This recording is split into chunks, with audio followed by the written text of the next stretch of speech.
네, 안녕하세요. 저는 2023년 윈터 신청 캠프 1주차 강의를 맡게 된 홍익대학교 이진입니다. 오늘은 이렇게 네 가지 주제에 대해서 배워볼 거고요. 그 다음 페이지에서 좀 더 자세히 살펴볼게요. 자, 먼저 오늘은 프로블럼 솔빙이 뭔지 살펴보고, 그 다음에 타임 컴플렉시티, 시간 복잡도죠. 시간 복잡도에서도 살펴보고, 그 다음에 정렬, 그리고 C++ 기초적인 부분에 대해서 한번 살펴보도록 하겠습니다. 자, 먼저 저희가 첫 번째 주제인 알고리즘과 문제 해결에 대해서 살펴볼 건데요. 저희가 지금 알고리즘 스터디를 하고 있죠. 알고리즘 스터디를 하고 있으니까 알고리즘이 뭔지 먼저 알아보도록 하겠습니다. 자, 이 사진은 제가 위키백과에서 캡처해온 사진인데요. 여기에 써져 있는 알고리즘 정의를 한번 읽어볼게요.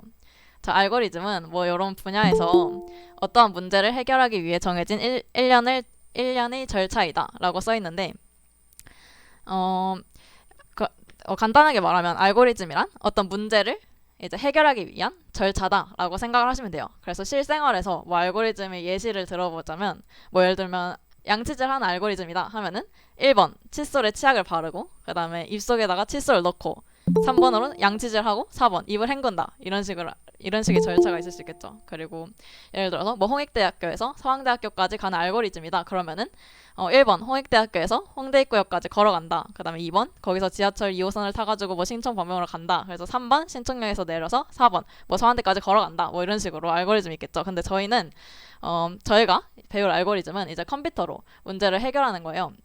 그래서 알고리즘이란, 여기를 읽어보면은 컴퓨터를 활용해가지고 주어진 문제를 해결하는 방법 또는 절차다라고 이해를 해주시면 됩니다. 그래서 저희가 배울 알고리즘은 컴퓨터를 활용해서 이제 문제를 해결하는 방법, 절차, 그런 거를 알고리즘이라고 부르는구나 라고 생각을 해주시면 됩니다. 여기까지는 다들 잘 따라오고 계시죠? 그래서 이제 문제를 해결할 때 저희는 컴퓨터를 활용을 할 거잖아요. 그래서 문제를 해결하기 위해서 이제 입력과 출력 간의 관계를 정해놓은 계산 절차, 이렇게도 알고리즘의 정의를 할 수가 있어요. 그래서 문제를 해결하기 위해 입력이랑 출력이 있는데, 그 사이 관계를 어떻게 정의를 해놓은 건지, 그런 거를 알고리즘이라고 한다. 그래서 저희가 정리를 해보자면, 우리가 지금 알고리즘 스터디를 하고 있는데, 알고리즘이란 이제 문제를 해결하기 위한 절차다. 여기까지 딱 배운 거예요. 그러면은 문제를 해결하기 위한 절차가 알고리즘인데, 문제가 뭔지, 뭐 문제 해결은 뭔지, 그런 거 알아야겠죠. 저희가 어떤 문제를 뭐 어떻게 해결한다는 게 뭔지, 그 개념에 대해서 한번 알아보도록 하겠습니다. 자, 알고리즘이 문제 해결의 절차인데, 문제가 뭔지, 문제 해결이 뭔지, 그걸 알아볼게요. 자, 그 다음이 이제 문제입니다. 문제가 뭘까요? 자, 문제 굉장히 범위가 커요. 예를 들어서 제가 이거 강의 끝나고 뭐 야식을 뭐 먹을까, 이런 것도 문제라고 할 수 있고, 뭐 서강대학교에 갈 건데 뭐 지하철을 탈까 버스를 탈까, 이런 것들 전부 다 문제라고 할 수 있죠. 근데 저희가 이 강의에서 다룰 문제는 바로 컴퓨테이션 프로블럼, 계산 문제입니다. 이거의 정의를 한번 살펴볼게요. 일반성을 잃지 않은 입력에 대해서 조건을 만족하는 해답을 출력하는 문제라고 되어 있어요. 예시를 한번 들어드릴게요. 만약에 자연수 n이 주어졌을 때 약수의 개수를 출력해라 막 이러면은 자연수가 입력으로 주어진다는 그런 일반성을 잃지 않은 입력에 대해서 어떤 조건, 약수, 그걸 만족하는 해답을 출력하는 문제, 이런 문제를 저희는 알고리즘으로 이제 해결을 하게 될 겁니다. 그래서 저희가 알고리즘이 문제 해결하는 절차라고 했는데, 어떤 문제냐? 요런 문제를 저희가 보게 될 겁니다. 그래서 요 문제의 예시들을 한번 가져와 볼게요.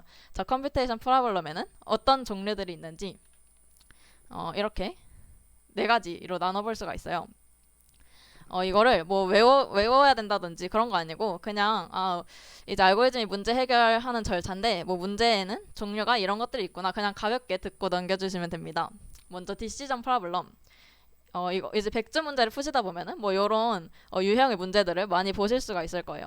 맨 처음에는 디시전 프로블럼, 주어진 입력에 대해서 해답이 yes나 no 둘 중 하나의 문제. 뭐 예를 들어서 뭐 n이 주어졌을 때 소수인지 아닌지 판단해라, yes or no 이렇게 판단해라, 그런 문제가 있을 수도 있고요.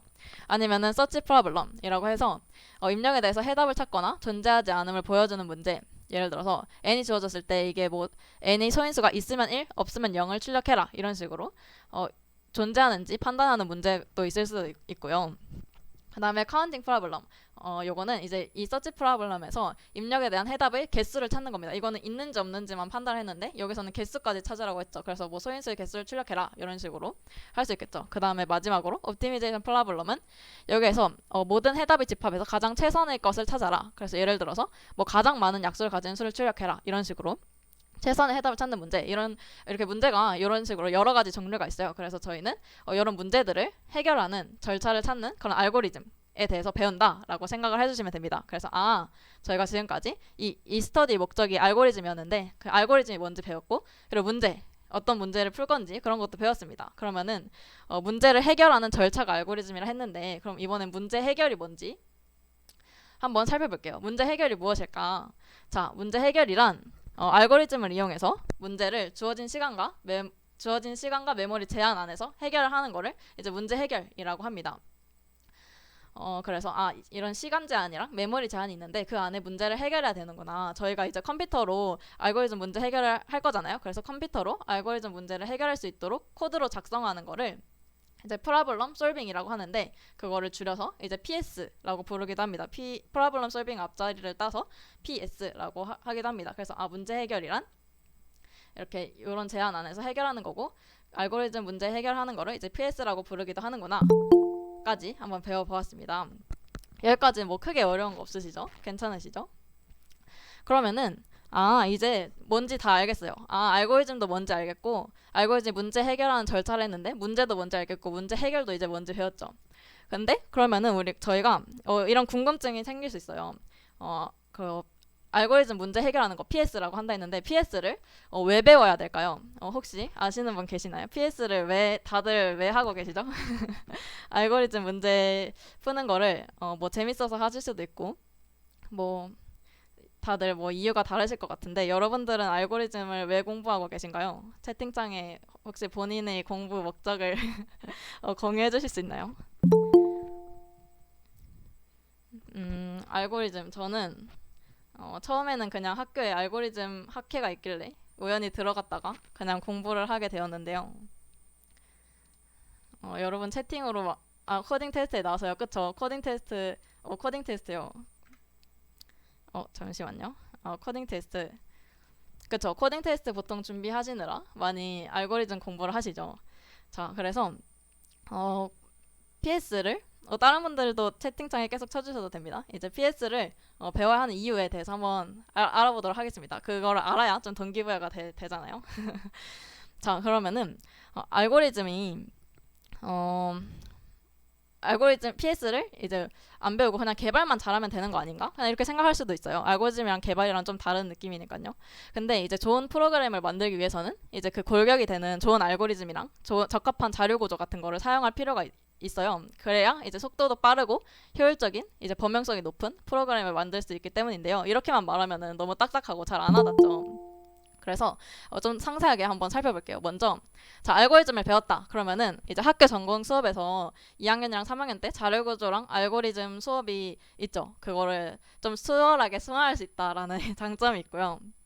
자, 그리고 취업, 코딩 테스트. 아까 채팅창에서 말씀하셨듯이 세 분이나 이제 코딩 테스트요라고 말씀해 주셨는데 취업, 코딩 테스트 때문에 공부하시는 분들도 있고 아니면 대외 입상 또는 취미로 하시는 분들이 계시죠. 근데 대부분 이제 2번의 이유일 거니까 여기에다가 초점을 맞춰서 한번 이야기를 해볼게요.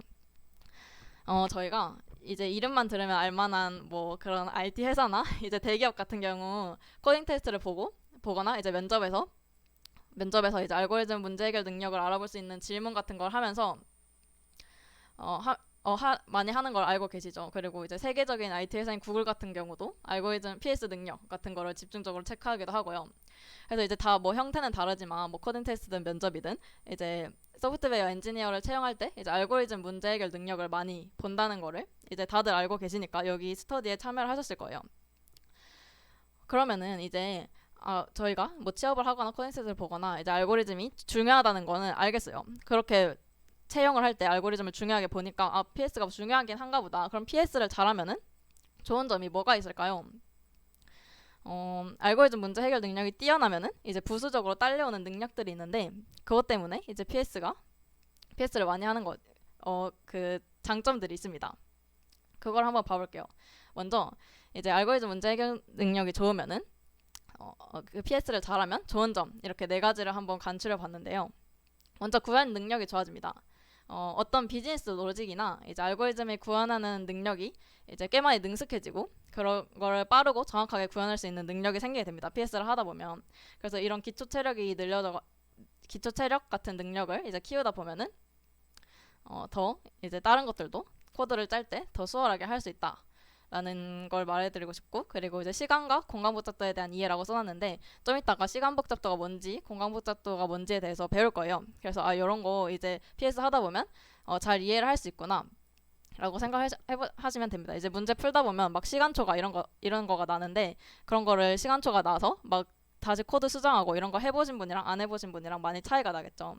그리고 알고리즘과 자율구조에 대한 이해도도 훨씬 더 높아지겠죠. 유명한 뭐 트리, 해시 테이블 같은 자료구조나 이제 뭐 그래프 탐색이나 뭐 최단 경로 같은 그런 알고리즘에 대해서 이해가 완전 남다르겠죠. 그거에 대한 시간 복잡도도 분석하고 뭐 알고리즘 문제 풀고 했으니까. 그리고 PS 하다 보면은 이제 다른 분들이 작성한 코드를 보는 일이 꽤 있는데 그런 걸 보면서 이제 남이 작성한 코드를 이해하는 능력도 이제 자연스럽게 기를 수가 있습니다. 그래서 이런 것들이 뭐 이렇게 단기간에 되는 게 아니기 때문에 PS를 하면서 막 이런 부수적인 효과들도 많이 있구나라고 생각을 하시면서 이제 동기부여를 많이 받으셨으면 좋겠어서 이렇게 가져왔습니다. 그러면은 이제 알고리즘을 잘하면은 뭐 실무, 개발을 잘하나? 이렇게 생각을 하실 수가 있는데 엄연히 따지자면은 실무랑 개발이랑 알고리즘은 다르죠. 다른데 이제 실무라고 하는 범위가 매우 다양하기 때문에 이제 PS 능력이 절대적으로 이제 실무 능력을 다 커버해주진 않고 그렇다고 막 PS 능력이 실무에 절대 도움이 안 된다 이렇게도 확실하게 단정을 지을 수는 없어요. 근데 이제 PS를 잘 함으로써 이제 실무에서 맞닥뜨릴 수 있는 상황들을 이제 좀 다른 분들보다 쉽게 헤쳐나갈 수 있는 그런 능력을 기초 체력 같은 걸 준다고 생각을 해주시면 됩니다. 예를 들어서 문제 해결이 이제 실무에 도움이 되는 경우 이렇게 원하는 기능을 수행하는 이제 라이브러리 같은 게 없어가지고 직접 구현해야 되거나 그럼 구현력이 필요하겠죠. 그리고 남이 작성한 코드를 빠르게 이해해야 되거나 뭐 실수 없이 빠르게 구현해야 되는 경우 뭐 이럴 때 평소에 PS를 하셨다 그러면은 다른 분들보다 이제 그 문제 해결 능력이 많으신 분들은 이거를 좀 더 수월하게 하실 수 있다. 그래서 실무에 뭐 어느 정도 도움은 될 수 있다라고도 말씀을 드릴 수가 있을 것 같네요. 그래서 요즘은 이제 기술을 배우는 시간보다 좀 새로운 기술이 빨리빨리 더 나오고 있잖아요. 그렇기 때문에 PS 능력이 이제 새로운 기술이 나왔을 때 빠르게 배울 수 있는 기초 체력 같은 능력이 될 수도 있고 어차피 이제 기술을 새로운 걸 계속 배워야 되면은 막 유행 타는 몇 년 만에 계속 바뀌는 그런 것보다는 이렇게 한번 배워놓으면은 수십 년을 가는 뭐 시스템, 네트워크, 자료구조, 알고리즘 이런 거를 탄탄하게 길러놓는 것도 아주 좋은 방법이겠죠. 그래서 이제 문제 해결 능력이 아주 단시간에 생기는 게 아니니까 이렇게 꾸준히 알고리즘을 지금처럼 열심히 계속 하시면서 그런 사고를 기르는 연습을 해보셨으면 좋겠어서 이렇게 준비를 해봤습니다. 그러면 이제 저희가 알고리즘을 왜 배워야 되는지도 알았고 좋은 프로그램을 만들기 위해서는 이제 그 골격이 되는 좋은 알고리즘을 사용해야 된다고 제가 말씀을 드렸는데 그러면 좋은 알고리즘이란 뭘까요? 좋은 알고리즘이 뭐라고 생각하시나요? 알고리즘 뭐 대충 왜 배워야 되는지 뭔가 느낌 오는데 좋은 알고리즘을 써야 된다라고 하는데 어떤 게 과연 좋은 알고리즘이라고 생각을 하시나요, 다들? 채팅창에 의견을 자유롭게 남겨주세요. 빠른 알고리즘이요. 좋습니다. 다른 분들도 다른 의견, 같은 의견이어도 되고 의견 있으신가요? 좋은 알고리즘을 사용을 하면 되는데 그래서 그럼 좋은 알고리즘이 뭘까? 라는 거를 이제 고민을 해보시면서 다음 페이지를 한번 봐볼게요. 자, 이렇게 코드 두 개가 있는데 이 코드가 사실은 똑같은 문제를 해결하는 알고리즘입니다. 자, 요거 왼쪽 거랑 오른쪽 거가 둘 다 똑같은 문제를 푸는 건데 어떤 문제일까요? 한번 코드를 해석해가지고 어떤 값을 구하는 코드인지 한번 채팅창에 써주실 수 있을까요? 왼쪽이랑 오른쪽이랑 똑같은 거를 합니다. n까지 자연수의 총합을 구하는 문제.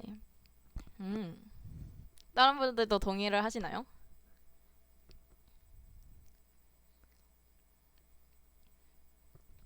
자, 여기를 보면은 1부터 n까지 포문을 반복하면서 이 sum이라는 변수에다가 이 i를 계속해서 더해주죠. 그래서 이 코드는 채팅창에 말씀해 주셨듯이 n까지 자연수의 총합을 구하는 코드입니다. 요것도 요 공식 다들 아시죠? 1부터 n까지 자연수의 합을 구하는 문제인데요. 요거는 이제 포문을 돌면서 하나하나 다 더했고, 요거는 이제 공식 써가지고 한 번에 정답을 구했죠. 이렇게 똑같은 문제를 해결하는 거지만 이제 알고리즘은 여러 가지가 있을 수가 있어요. 그러면 요거를 이제 비교를 해야겠죠. 어떤 게 더 좋은 알고리즘일지. 자, 당연히가 아니라 어떤 게 더 좋은 알고리즘일까요? 왼쪽이랑 오른쪽 어떤 게 더 좋을까요? 같은 문제를 푸는 알고리즘인데 이 왼쪽 알고리즘이랑 오른쪽 알고리즘 중에 어떤 알고리즘이 더 좋을까요? 오른쪽이라고 생각하는 분들이 거의 대다수이네요. 그쵸? 오른쪽이 다들 좋다고 생각을 해주셨어요. 자, 그 이유가 뭘까요? 자, 일단은 저희가 컴퓨터로 이 문제를 풀 거잖아요. 근데 컴퓨터 자원은 한정적이죠. 그래서 최대한 효율적으로 문제를 해결을 해야 돼요. 그래서 같은 문제를 최대한 신속하게 적은 자원을 이용해서 해결하는 알고리즘이 당연히 선호가 됩니다. 그래서 여러 알고리즘 중에서 뭐가 더 효율적인지 비교하는 작업을 알고리즘 분석이라고 하는데, 그거 할 때 요거 두 개를 체크를 합니다. 알고리즘이 종료되는데 걸리는 시간, 어떤 게 더 빠른지, 그리고 사용하는 메모리 공간의 크기, 어떤 게 메모리를 덜 잡아먹는지. 그래서 요게 당연히 연산량이 적으니까 시간도 적게 걸리고 요게 더 효율적인 알고리즘이라고 할 수가 있겠죠. 그래서 저희는 PS 이 알고리즘 문제 풀 때는 이제 메모리 초과가 나는 경우는 거의 없어요. 그래서 메모리 제한은 판단하기 쉽기 때문에 이제 오늘은 이제 시간 제한에 대해서 저희는 초점을 맞춰서 공부를 하려고 합니다. 그래서 좋은 알고리즘이란 속도가 빠른 알고리즘이다 라고 생각을 해주시면 돼요.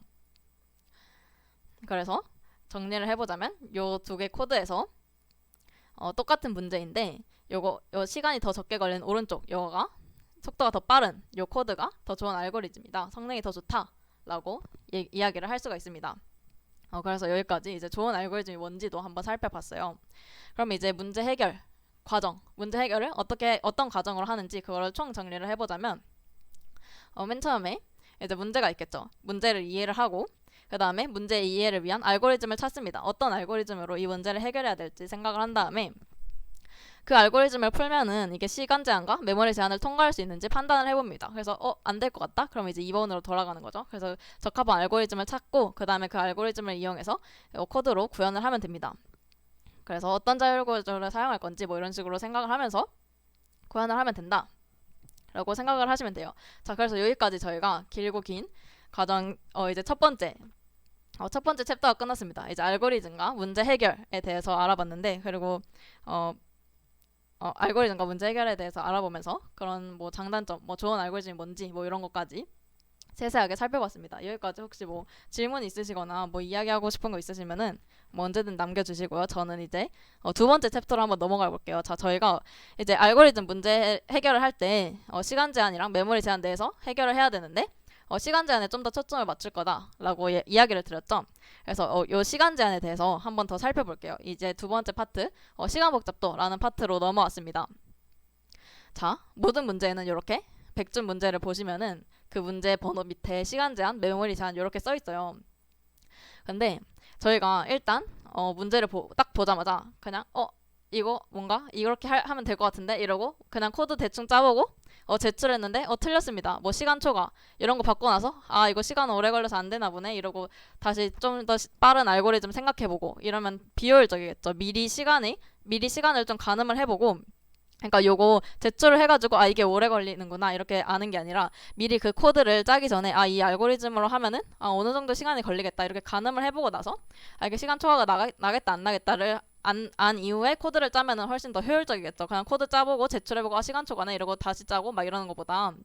그래서 저희가 문제에 대한 풀이를 생각한 다음에 그 풀이가 이런 시간 제한이나 메모리 제한 통과할 수 있는지 판단하기 위해서 필요한 개념이 시간 복잡도, 그리고 얘는 공간 복잡도 라고 합니다. 그래서 저희가 알고리즘이 수행 시간을 평가할 때는 시간 복잡도라는 개념을 사용하고 이제 필요한 메모리 양을 계산할 때는 공간 복잡도라는 개념을 사용하는데요. 자, 저희는 이제 시간 복잡도에 대해서 오늘은 한번 배워보도록 하겠습니다. 자, 저희가 시간 내에 여기 이제 정의를 한번 살펴보면은 시간 내에 문제가 해결 가능한지 판단하기 위해서는 이 알고리즘 연산의 횟수를 고려를 해야 돼요. 만약에 같은 데이터에 대해서 알고리즘을 수행하는데 더 적은 계산 연산량이 필요하다. 그러면 속도가 더 빠르겠죠. 그러면 더 좋은 알고리즘이라고 할 수 있겠죠. 근데 연산 횟수가 엄청 많이 필요하다. 그럼 속도도 더 오래 걸리고 안 좋은 알고리즘이라고 할 수 있겠죠. 그래서 저희는 연산 횟수에 집중해야 된다라고 생각을 해주시면 됩니다. 그래서 그 다음에서 이 연산 횟수에 대해서 다시 알아볼게요. 이거는 아까 그 전에 페이지에 있던 코드 1부터 n까지 해보고 구하는 코드 다시 똑같이 가져온 건데, 아까는 이거 오른쪽이 더 빠르고 이게 더 효율적이고 좋은 알고리즘입니다 라고만 설명을 하고 넘어갔어요. 근데 저희가 시간 복잡도, 이 시간이 어떻게 되는지 정확하게 비교를 해보고 싶은 거예요. 그래서 이 알고리즘이랑 시간이 얼마나 차이가 나는가를 한번 계산을 해보도록 하겠습니다. 자, 그거를 계산할 때 저희는 이제 연산 횟수를 통해서 시간이 어느 정도 걸릴지 계산한다고 했죠. 연산 횟수랑 시간이랑 거의 비례를 하기 때문에. 그러면 여기서 이제 이 왼쪽 코드에서 연산 횟수를 한번 세볼게요. 연산 횟수를 셀 때는 이제 사칙 연산이랑 요런 비교 연산을 세주면 되는데, 대입 연산은 안 세고요. 그러면은 여기 지금 비교 연산, 이 포문을 돌릴 때 요거를 체크하고 그 다음에 요거 실행문 돌리고 그 다음에 요거 증감식 하죠. 이렇게 총 포문 한 번 돌리는데 하나 둘 셋 세 개의 연산이 필요해요. 이거 비교 연산, 그리고 더하기, 그 다음에 더하기, 총 3개의 연산이 필요한데 이거를 총 n번 반복하죠. n번 반복하기 때문에 이 포문을 돌릴 때 총 3n번의 연산이 일어납니다. 그리고 마지막 포문에서 이제 이 조건문이 만족하지 않는다 하고 이 포문을 탈출할 거잖아요. 그래서 그것까지 이 조건문 마지막에 한 번 더 비교해주고 포문을 탈출하는 그것까지 계산해주면 이 왼쪽 코드는 총 연산 횟수가 3n 플러스 1, 약 이 정도 됩니다.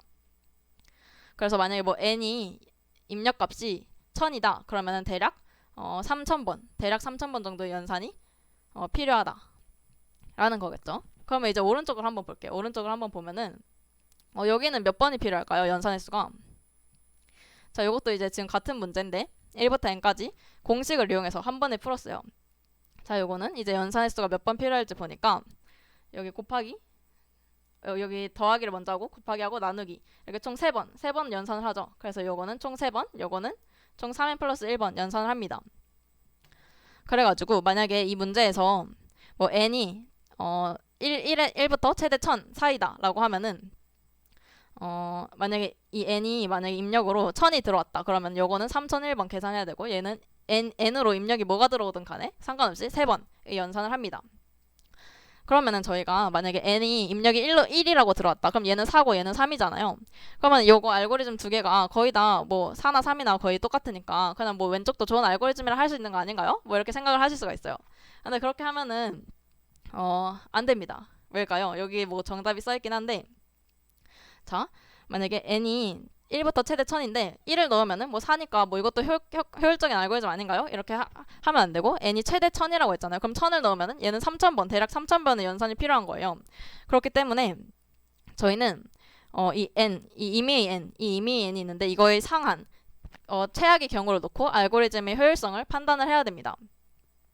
그래서 여기를 한번 읽어볼게요. 모든 입력에 대해서 동일한 제한 시간 내에 해결을 해야 되므로, 만약에 이 문제를 풀 때 뭐 2000번 안의 연산 횟수로 뭐 풀어야 된다는 문제가 있다 해볼게요. 그러면 n이 1이면은 뭐 통과할 수 있으니까 이것도 된다 이렇게 하는 게 아니라, n이 최대 뭐 1000까지 들어올 수 있다 그러면은 뭐 총 3000번의 연산이 필요하니까 이 n이 최악의 경우로 항상 생각을 하고 문제를 풀어야 된다는 거죠. 그래야 어차피 최악의 경우일 때 기준으로 이제 시간 초과가 나느냐 안 나느냐가 판단이 되기 때문에, 그래서 연산 횟수가 가장 많은 경우를 따져야 한다. 그래서 이미 n개의 데이터에 대해서 알고리즘 수행할 때 발생할 수 있는 최대의 계산량으로 저희는 생각을 해야 됩니다. 그래서 저희는 연산 횟수, 즉 시간이 이 알고리즘을 풀었을 때 가장 시간이 오래 걸리는 경우를 기준으로 이 알고리즘의 효율성을 판단을 해야 된다라고 생각을 해주시면 됩니다. 그래서 요거는 이제 왼쪽 거는 한 요 정도의 연산량이 필요하고 요거는 3이 필요해서 요게 더 좋은 알고리즘이다 라고 정확하게 계산을 해볼 수가 있어요. 여기까지 다들 괜찮으신가요? 자, 지금까지 뭐 했냐면 저희가 이제 시간을 체크를 해야 돼요. 이 코드의 시간 제한 안에 문제를 해결하기 위해서 해당 알고리즘의 시간 복잡도를 체크를 해볼 건데, 시간 복잡도를 체크하기 위해서 연산 횟수를 계산해 보고 있었어요. 그래서 연산 횟수가 여기는 요 정도 필요하고 여기는 요 정도 필요하다. 3n 플러스 1, 3 해가지고 여기 더 적게 걸리니까 효율적인 알고리즘이다. 여기까지 했습니다. 자, 그러면은 저희가 지금 뭐 이런 식으로 써놨는데, 자, 이 연산은 뭐 3n 플러스 1 이거를 좀 더 일반적으로 표현하고 싶은 거예요. 뭐 n, 3n 플러스 1, n제곱 뭐 이런 게 다 이런 연산들을 뭐 세세하게 다 구분하는 게 뭐 의미 있는 일이긴 한데 좀 번거로운 거예요. 그래서 비슷한 계산들은 묶어서 좀 깔끔하게 표현을 하자 라고 해서 그 다음 장을 한번 볼게요. 자, 요런 게 있다고 해볼게요. 자, 요 빨간색 그래프가 0.1 x제곱으로 시작하는 그래프이고, 요 파란 색깔 직선이 10x 플러스 라고 시작하는 요 직선입니다. 자, 그러면은 시간 복잡도가 시간 복잡도가 연산 횟수가 요 정도 걸리는 알고리즘이 있고 요 정도 걸리는 알고리즘이 있다고 했을 때 빨간색이랑 파란색 둘 중에 뭐가 더 빠른 알고리즘일까요? 뭐가 더 효율적인 알고리즘일까요?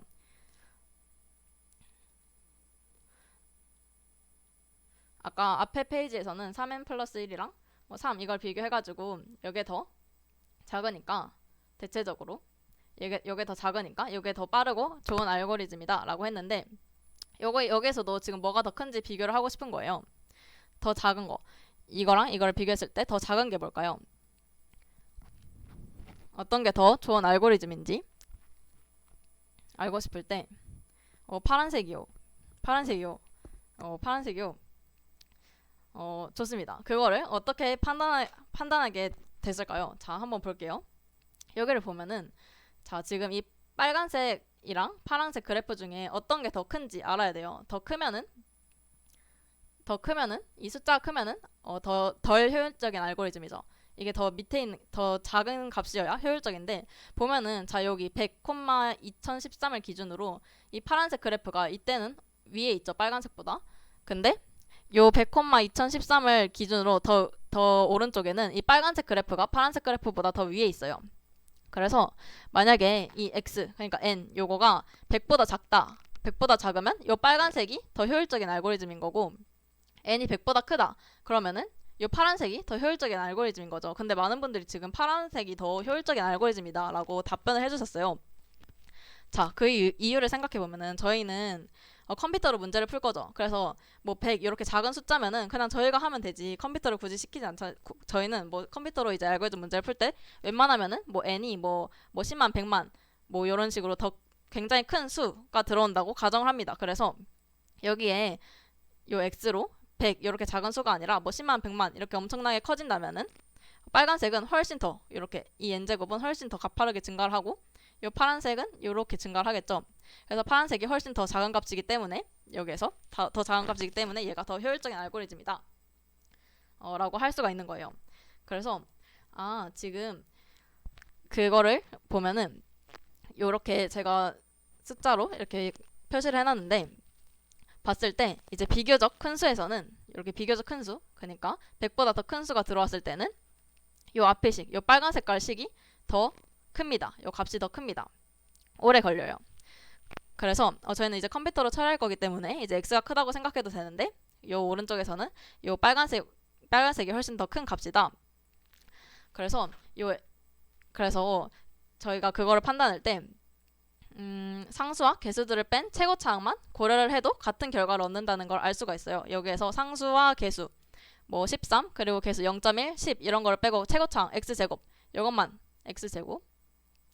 냅두고, 얘도 이제 상수랑 개수를 빼고 x 요것만 냅두고 비교를 해도 이렇게 되죠.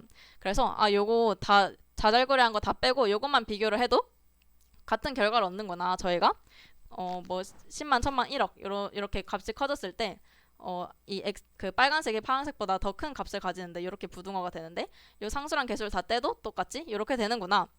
그래서 이거를 토대로 우리가 시간 복잡도를 비교할 때 이 연산 횟수를 비교를 할 때 좀 더 간단하게 표기를 할 수 있겠다 이런 생각이 든 거예요. 그래가지고 빅5 표기법이라는 게 등장을 했습니다. 빅5 표기법이라는 게 등장을 해서, 자, 아까 0.1n 제곱 10n 플러스 3 이런 거를 이제 개수상수 다 떼고 최고차항만 남겨서 5n 제곱 빅 5 안에다가 이렇게 n 제곱 이렇게 써주고 얘는 최고차항 상수 다 떼고 n 이렇게 해서 요거 두 개를 비교를 해서 아 이게 더 크다 해서 요게 더 좋은 알고리즘이다. 요 파란색 요거가 더 좋은 알고리즘이다. 이렇게 간단하게 비교를 할 수가 있는 거예요. 그래서 비교 표기법은 보통 이렇게 알고리즘의 시간 복잡도나 공간 복잡도를 나타낼 때 주로 사용이 됩니다. 근데 제가 비교 표기법을 알려드렸는데 참고로 이제 이런 거 시간 복잡도와 공간 복잡도를 이렇게 간단하게 나타내는 표기법, 정근 표기법이라고 해가지고 세 가지가 있어요. 저희는 보통 비고 표기법을 많이 알고도 계시죠.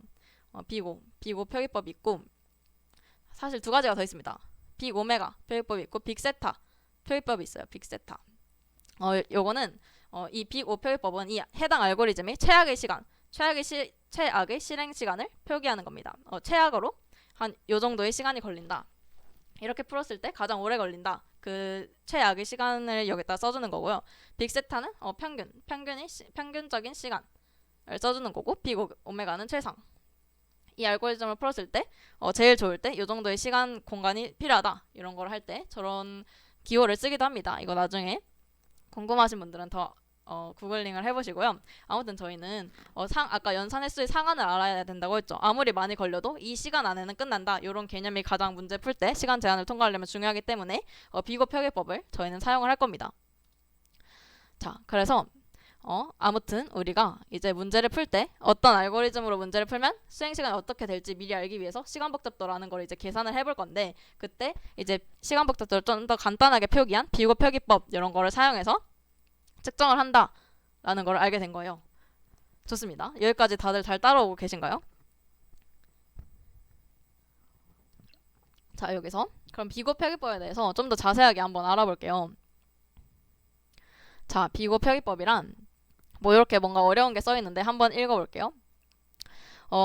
요런 모든 n에 대해서 fn이 작거나 같은 c 곱하기 gn인 양수 c와 n 제로가 존재한다면 요거라고 나타낼 수 있다. 굉장히 와닿지가 않네요.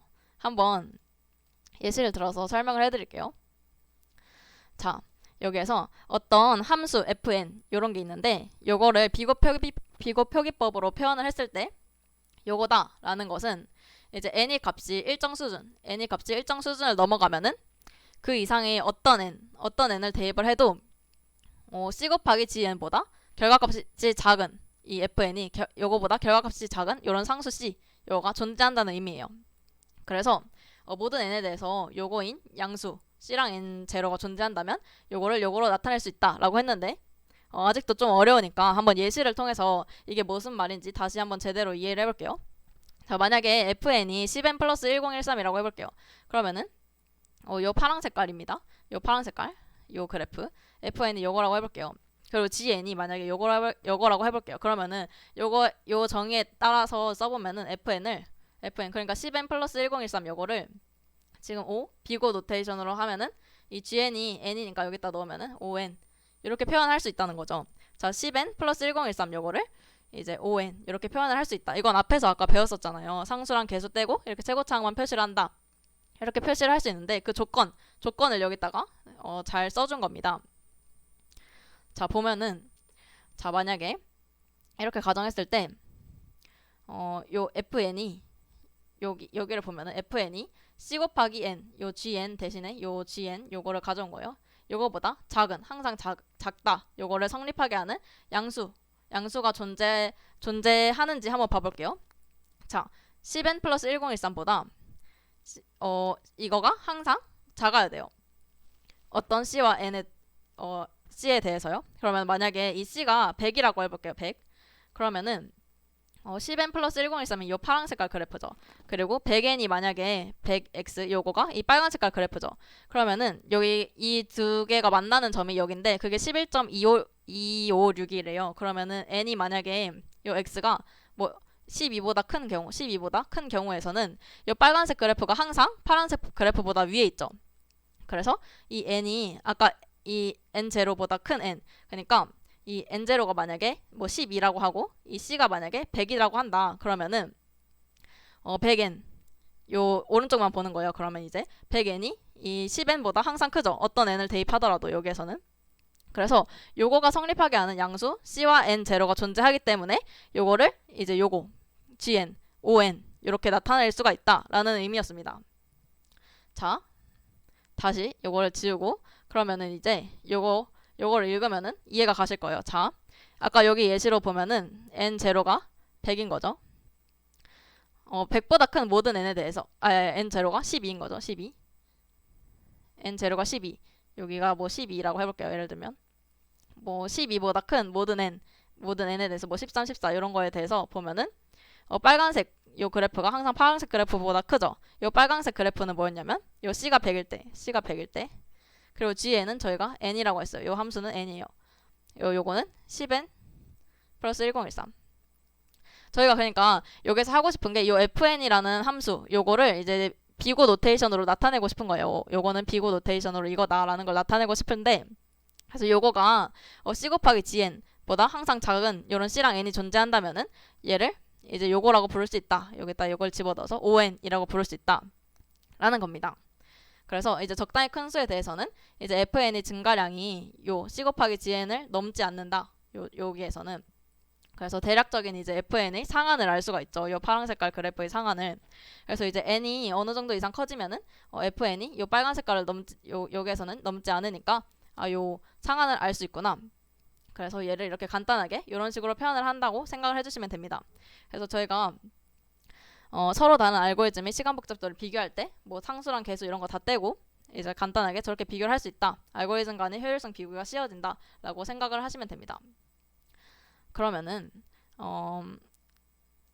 예시를 통해서 아까 봤던 예시를 통해서 다시 한번 살펴볼게요. 아까 전에 1부터 n까지 합을 구하는 코드였죠. 그래서 아까는 요거 연산횟수가 3n 플러스 1, 3 이렇게 표시를 했었는데 이제 비곱표기법을 배워서 한번 연산횟수를 비교를 해보면은 상수랑 계수를 떼고 최고차항만 남긴다 했죠. 그래서 얘는 비곱표기법으로 표현하면 on이 되고 얘는 51이 됩니다. 그래서 on이 51보다 크니까 얘가 더 오래 걸린다. 오른쪽이 더 효율적인 알고리즘이다 라고 쉽게 비교를 할 수가 있는 거죠. 그래서 비고 표기법을 쓰는구나 이렇게 생각을 해주시면 됩니다. 그래서 이렇게 이런 코드를 보고 요거는 지금 n번 이터레이션 도르니까 on이다 이런 식으로 표현하는 거를 잘 하실 수 있어야 이렇게 쉽게 비교를 하실 수 있다. 시간 복잡도를 잘 가늠하실 수가 있다 라고 생각을 해주시면 돼요.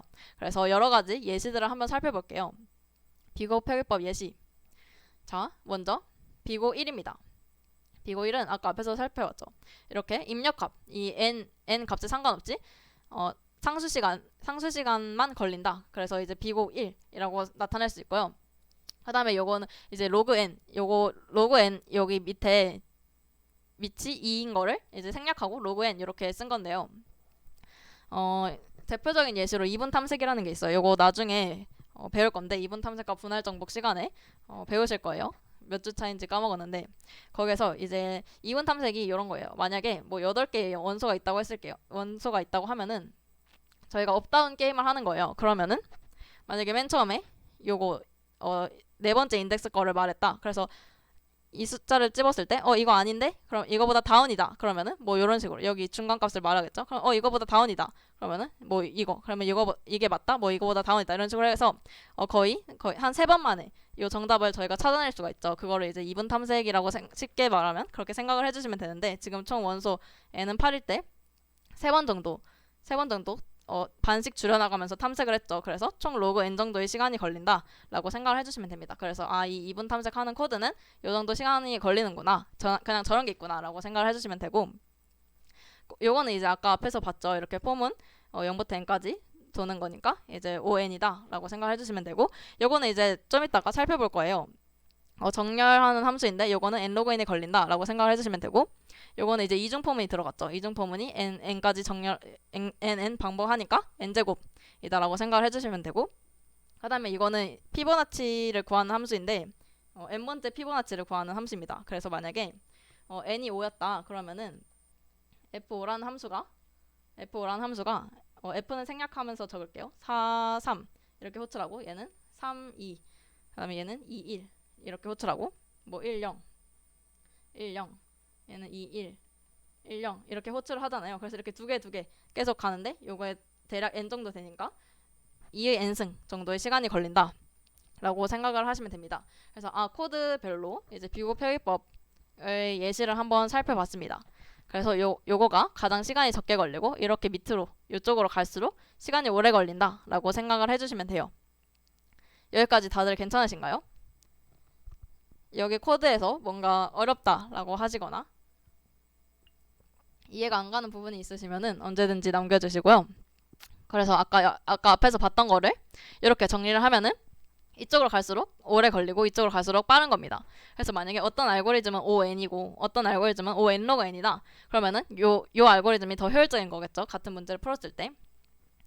그러면 요거를 연습을 해볼게요. 아까 전에 이제 개수랑 상수항은 무시하고 계산량에 가장 큰 영향을 미치는 차수가 가장 높은 것만 표기한다. 막 이런 식으로 말씀을 드렸는데 예시를 보면은 만약에 비고 3이다. 그러면 비고 1 이렇게 표시를 하고 이렇게 되면은 상수랑 개수 떼고 ON 이렇게 남기고 여기에서는 최고차항 요건 떼고 이제 ON 제곱 이런 식으로 남기고 여기에서는 가장 영향력이 큰 항이 뭔가요? 요 2의 n승이랑 n의 제곱 요거 이제 개수를 떼고 요 둘 중에 하나를 남기려고 하는데 뭐를 남길까요? 2의 n승이랑 n 제곱 중에 여기를 한번 참고해 보셨으면 좋겠어요. 여기에서 이 시간에 가장 큰 영향을 미치는 높은 차수의 항만 표시를 합니다.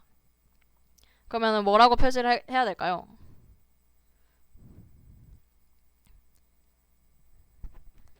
이렇게 5, 2의 n승 그리고 더하기 n제곱 이렇게 있으면은 그 중에 가장 영향력이 큰 뭐를 남기나요? 그쵸? 2의 n승을 남기면 됩니다. 여기를 참고해 주시면 돼요. 그래서 이게 오래 걸리니까 요거는 무시를 하고 5, 2의 n승 이렇게 표시를 해줍니다. 그 다음에 마지막 요거는 이제 n 팩토리얼이 가장 오래 걸리니까 요것만 남긴다 라고 생각을 해주시면 돼요. 그래서 요거는 그래프를 보면은 막 5n 이런 거는 이렇게 완만하게 증가를 하는데 n제곱 같은 거는 막 이렇게 가파르게 증가를 하고 있죠. 그래서 이렇게 시간 복잡도를 표기를 해서 알고리즘 간의 효율성을 이렇게 잘 비교를 할 수가 있다 라고 생각을 해주시면 됩니다. 근데 제가 이거 하다 보니까 궁금한 게 생긴 거예요. 만약에 뭐 10n 플러스 뭐 엄청 큰 수 진짜 완전 짱 큰 수 이렇게 했는데 이거를 다 저희가 지우고 그냥 ON 이렇게만 쓰잖아요. 근데 궁금한 게 그러면 이 개수랑 이 상수가 이거를 그냥 무시한다고 했는데 이게 만약에 엄청 큰 거예요. 그래가지고 막 무시했더니 뭔가 문제가 되는 경우가 있을 수도 있지 않나 라고 궁금하시지 않으신가요? 저는 그게 항상 너무 궁금했는데 자 비교표기법에서 이제 상수랑 개수 무시하고 썼는데 이제 상수가 너무 큰 수라든지 그래서 무시하면 안 되는 경우가 있냐 라고 궁금하실 수도 있어요. 가끔 그 숫자가 중요할 때도 있긴 해요. 근데 그거를 이제 알아서 판단을 하시고 그럴 때는 이제 상수를 표기를 하시면 됩니다. 근데 그런 경우가 거의 이제 나오지는 않고요. 만약에 근데 애초에 이제 비교 표기법에서 상수랑 개수를 무시하는 이유가 아까 전에 말씀드렸듯이 만약에 뭐 10, 아이고 만약에 뭐 10n 뭐 10n 뭐 플러스 아까 말씀드렸던 10n 플러스 뭐 1013 뭐 이런 게 있다. 그러면은 요 n이 뭐 10만 100만 1억 이렇게 아주 큰 수가 들어온다고 가정을 하고 저희가 이야기를 했었죠. 그래서 애초에 이제 비교 표기법에서는 이제 상수랑 개수를 이제 무시하는 이유가 n이 아주 큰 경우일 거기 때문에 그렇게 그러면은 이제 비교의 함수가 원래 함수랑 거의 비슷해지기 때문에 그렇게 표시를 하는 건데 만약 이 n이 만약에 작다면은 요 상수랑 개수가 좀 영향을 많이 끼치게 되겠죠. 그래서 n이 작으면 작을수록 이제 오차 범위를 크게 잡으시면 됩니다. 그래서 뭐 문제의 입력 범위랑 알고리즘의 시간 복잡도 같은 거를 적절하게 고려를 하면서 문제를 풀어주시면 되고 웬만하면은 근데 그냥 상수랑 개수는 무시를 하고 푸셔도 큰 문제는 없을 거라고 생각을 합니다. 그래서 여기까지 이제 알고리즘이랑 문제 해결 그리고 시간 복잡도에 대해서 알아봤고요. 지금 8시 44분인데 쉬는 시간을 잠깐 가져보려고 합니다. 몇 분 정도 가지는 게 적당할지 모르겠는데 8시 48분쯤부터 다시 시작을 하도록 하겠습니다.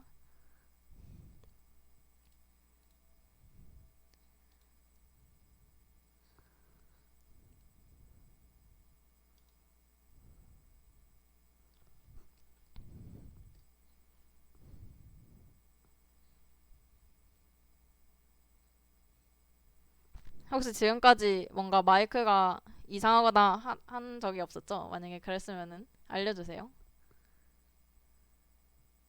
8시 48분 시작. 감사합니다. 제가 제가 지금 3학년 2학기를 끝내고 끝낸 방학인데 3학년 1학기랑 3학년 2학기 동안 1년 동안 하이아크라는 홍익대학교 알고리즘 학회에서 강의를 했었는데 그때 피드백으로 맨날 들어오는 피드백이 이제 말이 너무 빠르다. 이제 뭐 말이 속도가 너무 빠르다. 이런 피드백이 굉장히 많이 들어왔었어요. 그래서 제가 강의를 할 때 저도 모르게 이제 말이 빨라져가지고 안 그러려고 노력은 하는데 그게 잘 쉽지가 않더라고요. 그래서 오늘도 좀 빨랐을 것 같긴 한데 굉장히 사실 느리게 말하려고 노력을 하는 거랍니다, 이게. 이게 정말 쉽지가 않네요. 그래서 그 강의를 할 때 저는 굉장히 오늘 진짜 오늘 완전 느리게 막 강의했다 이렇게 생각하고 막 나중에 강의 끝나고 여쭤보면은 오늘 저 완전 느리게 말하지 않았나요? 막 이랬는데 오늘이 느리게 말한 거라고요? 오늘 진짜 빨랐는데? 막 이러시더라고요. 그래서 저는 아무튼 노력은 하고 있는데 그게 잘 안 되길래 그냥 생각을 바꿔가지고 그냥 느리게 한 번 말하는 것보다 차라리 빠르게 5번을 말하자 이렇게 목표를 바꿔가지고 느리게 말하는 거는 뭔가 제 성격상 뭔가 불가능할 것 같은 거예요. 제가 성격이 좀 급해서 그냥 차라리 빠르게 5번을 말하자 라고 목표를 잡고 강의를 하고 있습니다, 요즘은. 근데 어떤가요? 말이 엄청 빨라서 못 알아듣거나 이러시면은 채팅창에 알려주세요. 근데 알려주셔도 제가 한 3분 정도 지나면 또 까먹고 말이 빨라질 수도 있긴 한데 그럼 3분마다 이제 말 빠릅니다라고 채팅을 쳐주시면 됩니다. 벌써 얘기를 하다 보니 47분이 됐네요. 말은 빠른데 딕션이 좋아서 괜찮습니다. 감사합니다. 그렇게 빠르진 않았나요? 감사합니다. 사실 노력을 하고 있습니다. 오, 감사합니다. 자, 1분만 더 쉬고 다시 시작을 해볼게요.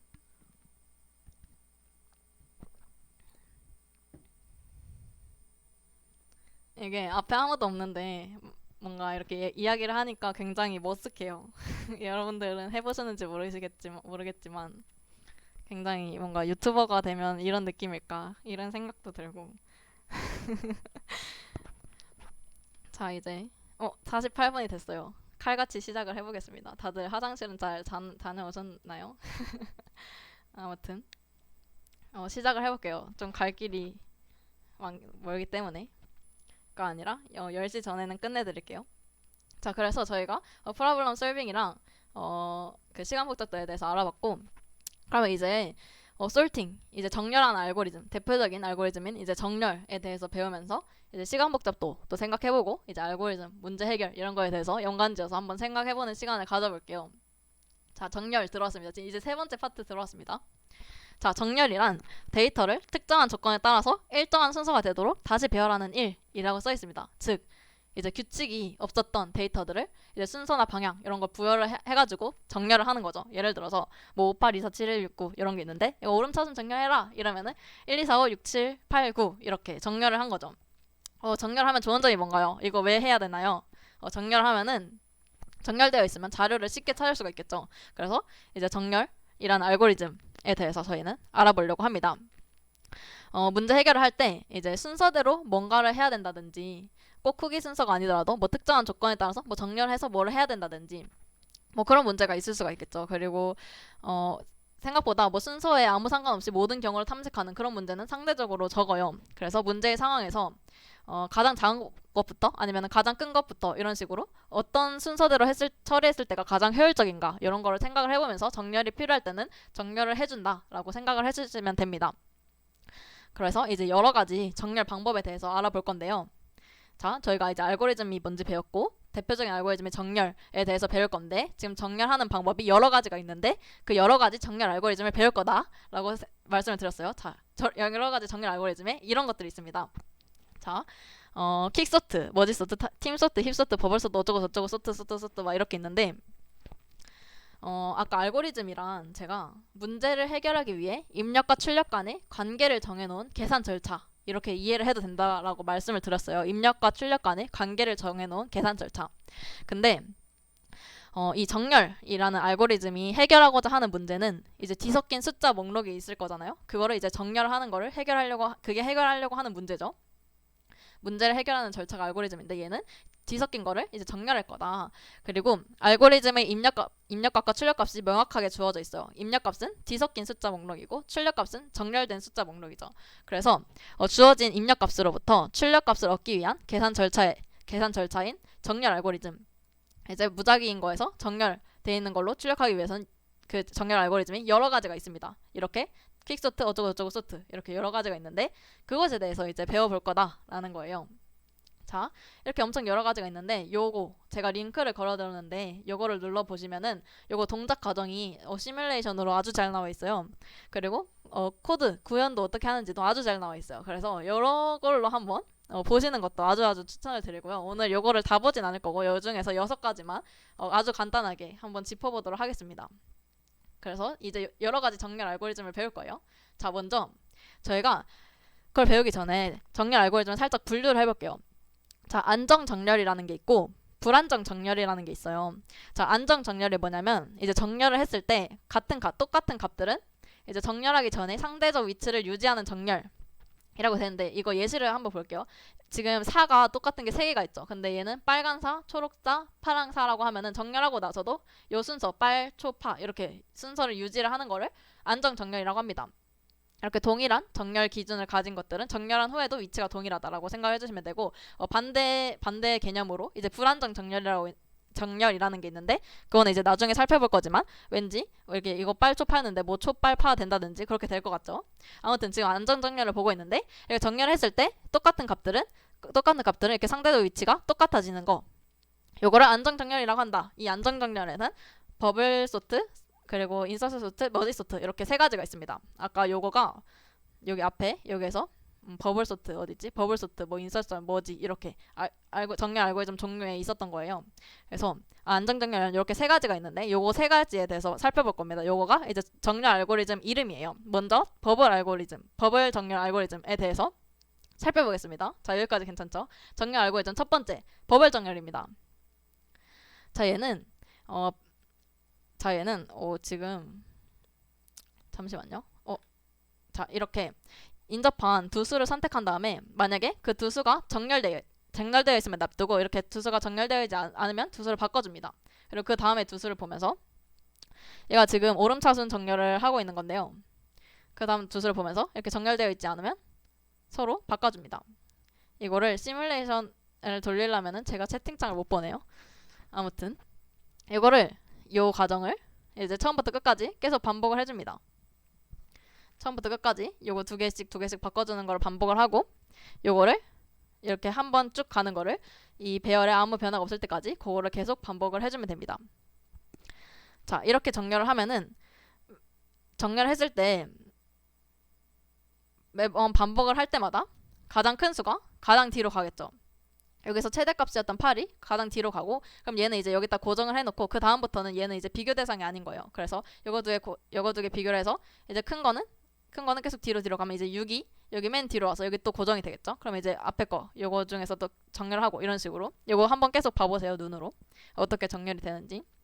이런 식으로 정렬을 하는 알고리즘이 있구나. 그거를 이제 버블 정렬이라고 하거나 라고 생각을 해주시면 됩니다. 이거 조금만 더 지켜볼게요. 그러면은 여기 코드 이제 구현을 어떻게 하는지 여기 잘 나와 있는데 이렇게 이중 포문을 돌고 있어요. 이중 포문을 돌고 있는데 자, 요거가 총 8개인데 그거가 n이라고 해볼게요. 지금 n이 8인 경우라고 해볼게요. 그러면은 바깥 포문은 0부터 n-1까지 돌립니다. 총 n-1번 반복을 합니다. 왜냐면은 만약에 뭐 4, 3, 2, 1 이렇게 있다고 해볼게요. 4, 3, 2, 1 이걸 오름차순 정렬을 해야 된다고 하면은 이렇게 하면은 지금 맨 처음 이터레이션에서 뭐 3, 2, 1, 4 이렇게 가게 되겠죠. 그 다음에는 2, 1, 3, 4 이렇게 가게 되겠죠. 그 다음에 1, 2, 3, 4 그 다음에 이렇게 되겠죠. 그 다음에 요 1은 또 살펴보지 않아도 되는 게 만약에 이렇게 n-1개가 자기 자리를 찾아간 상태다. 그러면은 얘도 이제 자기 자리인 거죠. 그렇기 때문에 총 요거를 0부터 n까지가 아니라 n-1까지 도는 이유는 그런 겁니다. 여기 나머지 n-1개가 자기 자리를 찾아갔으면 n개 전부 다 자기 자리를 잘 찾은 거기 때문에 다 정렬이 된 거기 때문에 총 n-1번 전체 이터레이션을 돌게 됩니다. 그래서 요거를 총 n-1번 도는데 요 각각은 이렇게 두 개씩 각각 비교를 하는 거는 요렇게 비교를 하게 되는데, 만약에 지금 저희가 여기에서 0번째 이터레이션을 돌고 1번째 이터레이션, 두 번째 이터레이션, 세 번째 이터레이션 이렇게 총 0부터 3까지 이게 n이 4일 때 n-1까지 첫 번째 이터레이션을 돌았죠. 근데 각 이터레이션에서 만약에 지금 첫 번째 i가 1인 경우를 생각을 해볼게요. i가 1인 경우면 지금 4가 지금 맨 뒤로 가가지고 여기 고정되어 있는 상태예요. 얘는 비교를 하지 않아도 되는 거죠. 여기 앞에 것만 이렇게 비교를 하면 되는 거죠. 그래서 현재 i번째 반복을 하고 있는 수행하고 있는 경우에는 끝에서 i번째 원소, 끝에서 한 개의 원소는 제외하고 얘네들만 두 개씩 비교를 하는 과정을 해도 됩니다. 그래서 여기가 n-i-1이라고 되어 있는 경우가, 자, 지금 요 원소가 인덱스가 n-1이죠. 요 원소가 n-1인데 그거에다가 i를 뺀 수면 n-2죠. 그래서 만약에 i가 1일 때 j는 0부터 n-i-1이 총 n-2니까 이 j는 0부터 n-3까지 돌게 됩니다. 그래서 0, 1, j는 0, 1 이렇게 돌게 됩니다. 그래서 j가 0일 때 3이랑 2 비교하고 j가 1일 때 2랑 1 이렇게 비교해서 총 여기가 이렇게 n-i-1 이렇게 써져 있는 겁니다. 그래서 나중에 한번 얘를 잘 다시 직접 이렇게 생각을 해보시고요. 계산을 해보면서 아무튼 간에 이 알고리즘은 그냥 대충 이런 식으로 동작을 하는구나 라고 생각을 해주시면 됩니다. 그래서 코드를 보면은 여기가 0부터 대략 n까지 이렇게 이중 포문이 되어 있으니까 시간 복잡도는 n제곱 정도가 걸립니다. 만약에 정렬되어 있는 상태면은 이렇게 한 번씩만 돌고 끝이 나게 되니까 그 다음부터는 아무 변화가 없죠. 끝나게 되니까 최선의 시간 복잡도는 5n 정도라고 생각을 해주시면 됩니다. 여기까지 괜찮죠? 지금 채팅창을 보고 있습니다. 자, 그러면은 이제 버블 정렬에 대해서 알아봤고, 이제 삽입 정렬에 대해서 알아볼게요. 자, 정렬 알고리즘 지금 안정 정렬에 대해서 보고 있는데, 두 번째로 버블 정렬 다음으로 이제 삽입 정렬입니다. 얘는 이제 n제곱, 이제 시간이 n제곱으로 걸리는 정렬 중에서 그나마 빠른 정렬인데요. 정렬된 부분을 이제 점진적으로 늘려나갑니다. 자, 어떻게 하는지 한번 볼게요. 자, 보면은 k번째 원소를 앞의 원소들과 역순으로 비교하면서 비교를 일단 한다고 합니다. 자, 그러면 보면은 이 k번째 원소를 앞에 있는 원소랑 비교를 하면서 정렬을 해줍니다. 자, 얘를 한번 볼게요. 요 3이라는 원소를 앞의 원소랑 비교하면서 6이랑 비교했는데 나보다 크네 하고 넘기고, 얘도 나보다 크네 하고 넘기고, 내 자리 여기네 이렇게 들어오게 되는 거예요. 그래서 처음으로 등장하는 얘보다 크지 않은 원소 뒤에 위치시킨다 라고 해서 이렇게 쭉쭉쭉 오게 되고,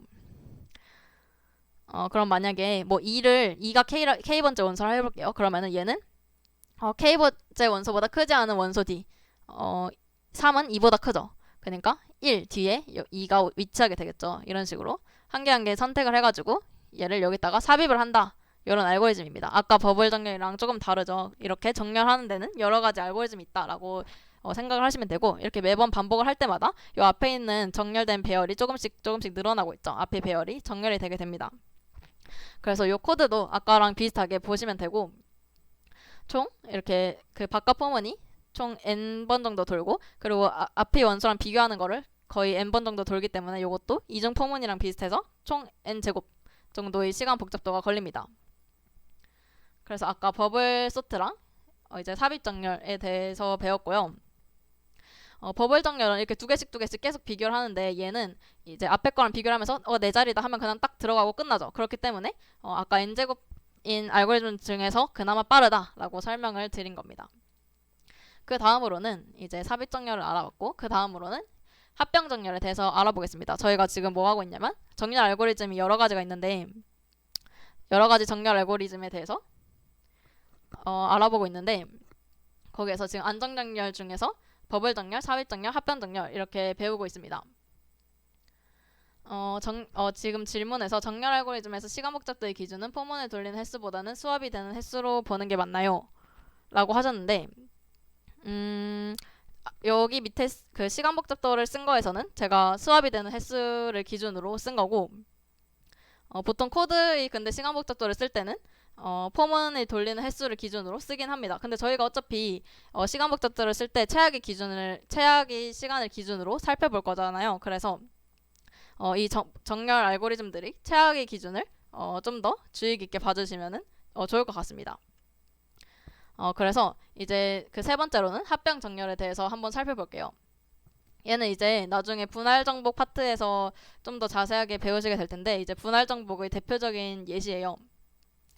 얘는 이제 메모리가 많이 필요하다는 단점이 있는데, 그 이유도 나중에 알려드릴게요. 단점이 있는데 얘는 이제 어떻게 동작을 하는 건지 한번 살펴보도록 하겠습니다. 자, 이렇게 정렬되지 않은 배열이 있죠. 요거가 크기가 1이 될 때까지 절반으로 잘라줍니다. 이렇게 이렇게. 그래서 하나의 원소만 있는 거는 이 부분 리스트는 정렬된 거로 본 거예요. 그래서 이렇게 인접한 두 개의 배열을 이제 한 개 있는 거는 다 정렬된 배열로 보고, 요 인접한 거를 같이 정렬을 하면서 합칩니다. 이제 8, 7 돼 있으니까 7, 8 이렇게 정렬하면서 합쳐주고, 2, 4도 2, 4 이렇게 합쳐주고, 이렇게 인접한 두 배열을 이제 또 합쳐줍니다. 얘를 보면은 5, 6, 1, 3 이렇게 되는데, 얘네 두 개를 합쳐주면서 1, 3, 5, 6 이렇게 합쳐주면 되겠죠. 1, 3, 5, 6 이렇게 합쳐주고, 얘도 2, 4, 7, 8 이렇게 합쳐주고, 마지막에는 요거랑 요거를 같이 합쳐주면 이제 그 전체 배열이 정렬이 된 상태가 되겠죠. 그래서 요런 게 합병 정렬이다. 병합 정렬이라고 부르기도 하고요. 시간 복잡도는 n-n 정도가 걸린다고 하는데, 요거는 뒤에서 자세하게 살펴볼게요. 그래서 코드가 지금 굉장히 어마무시하게 써 있어요. 요거도 지금 잘 보면은 그 다음 페이지에서 다시 설명을 드릴게요. 자, 요 알고리즘, 요 시뮬레이션을 보면서 요거를 어떻게 동작하는지만 지금은 한번 주의 깊게 봐주셨으면 좋겠어요. 자, 요거를 1이 될 때까지 절반으로 잘라 나눈 다음에 각각, 그 다음에 그 두 개 다 잘린 거를 다시 정렬하면서 합친다 라고 생각을 하시면 되고, 그러면은 더 자세하게 그 과정을 한번 살펴볼게요. 자, 맨 처음에 요런 정렬되지 않은 요런 배열이 있었어요. 자, 여기서 이렇게 정렬되지 않은 배열이 있었는데, 그거를 이렇게 정렬된 배열로 바꿀 건데, 자, 얘가 이렇게 반반씩 계속 쪼갭니다. 리스트의 길이가 1 이하이면 이미 정렬된 것으로 보고, 그렇지 않은 경우에는 얘를 계속 분할합니다. 얘를 절반으로 잘라서 비슷한 크기의 두 부분 리스트로 나눕니다. 이렇게 얘도 절반으로 잘라서 이렇게 나누고, 이렇게 1이 될 때까지 계속 자릅니다. 1이면은 요 각각의 배열이 다 정렬이 된 걸로 본 거예요. 한 개밖에 없으니까 뭐. 그래서 이 각각의 부분 리스트를 이제 세기적으로 이제 합병 정렬을 이용해서 정렬하면서 얘네들을 두 개를 이제 결합을 합니다. 이제 결합을 해요. 그래서 요거를 이제 임시 배열에다가 저장을 한 다음에 그거를 다시 원래 배열에다가 복사를 해주는 과정을 하기 때문에, 얘는 이제 메모리가 많이 필요한데, 그것도 자세하게 뒷장에서 알아볼게요. 자, 얘를 이렇게 정렬을 해주고, 그 다음에 얘도 이제 요거 28 그리고 46 요거를 다시 합쳐주면서 정렬해줍니다. 결합을 하면서 이제 합병 정렬을 해주고, 얘도 이제 마지막으로 합쳐주면서 정렬해줘서 이렇게 결과적으로 최종적으로 정렬된 배열이 탄생하게 되는 겁니다. 그래서 얘가 어떻게 이렇게 동작하게 되는 건지 코드를 한번 살펴볼게요.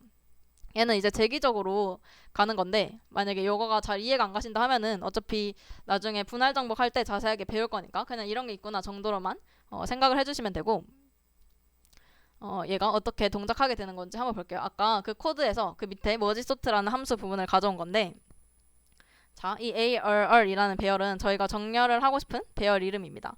그리고 L이랑 R이라는 거를 저희가 인자로 받아요. 그래서 맨 초기 상태에서는 여기가 L, 그리고 여기가 R입니다. 자, 다시 저기가 L이고 여기가 R, 그리고 여기 마지막 원소가 R-1이 되겠죠, 인덱스가. 그래서 지금 L이 R-1이면 리턴을 해라 라고 했는데, 그러면은 L이랑 R이 만약에 바로 붙어 있다. 그러면은 L이 R-1이겠죠. 즉 배열의 크기가 한 개이다. 그러면은 리턴 하라고 했는데 지금 배열의 크기가 한 개가 아니죠. 1이 아니죠. 그래서 이 부분은 만족하지 않고 여기 밑으로 내려갑니다. 그래서 m이 L 플러스 R 나누기 2라고 했으니까, 그럼 m이 여기가 되겠죠. 자, 여기까지 혹시 다들 괜찮으신가요?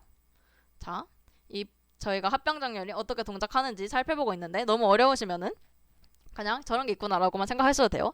그 다음에 이제 머지소트라는 함수를 부를 건데 이게 지금 잘 보니까 요거랑 요거가 이름이 같죠? 이게 제기함수라는 의미예요.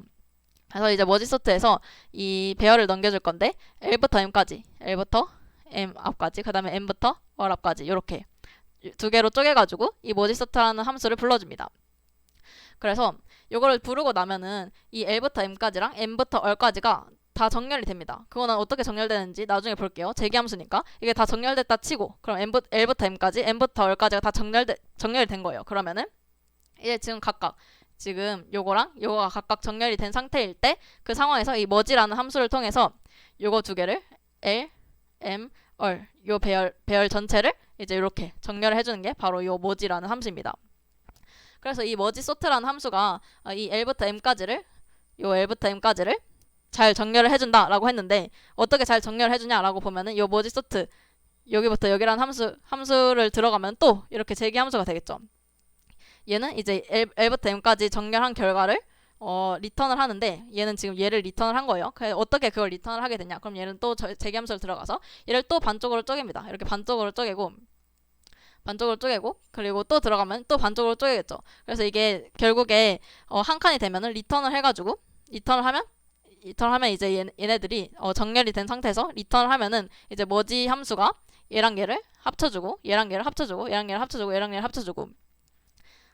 합쳐져서 그리고 이제 그 다음에 이제 얘랑 얘를 합쳐주고 이런 식으로 제기함수가 작동하듯이 이런 식으로 다 전부 작동을 하게 되는데요. 자, 다시 간단하게 살펴보면은 이 제기함수라는 개념을 아시면은 쉽게 이해하실 수가 있는데 만약에 L부터 R까지 정렬을 하고 싶다 그러면은 이렇게 반반 쪼개가지고 이 머지소트를 왼쪽을 돌리면은 얘가 잘 정렬된 게 나왔다고 믿는 거예요. 저희는 이제 리턴을 해줬어요. 정렬된 거를. 그리고 얘는 이제 M부터 R까지 잘 정렬된 거를 이제 리턴을 해줬습니다.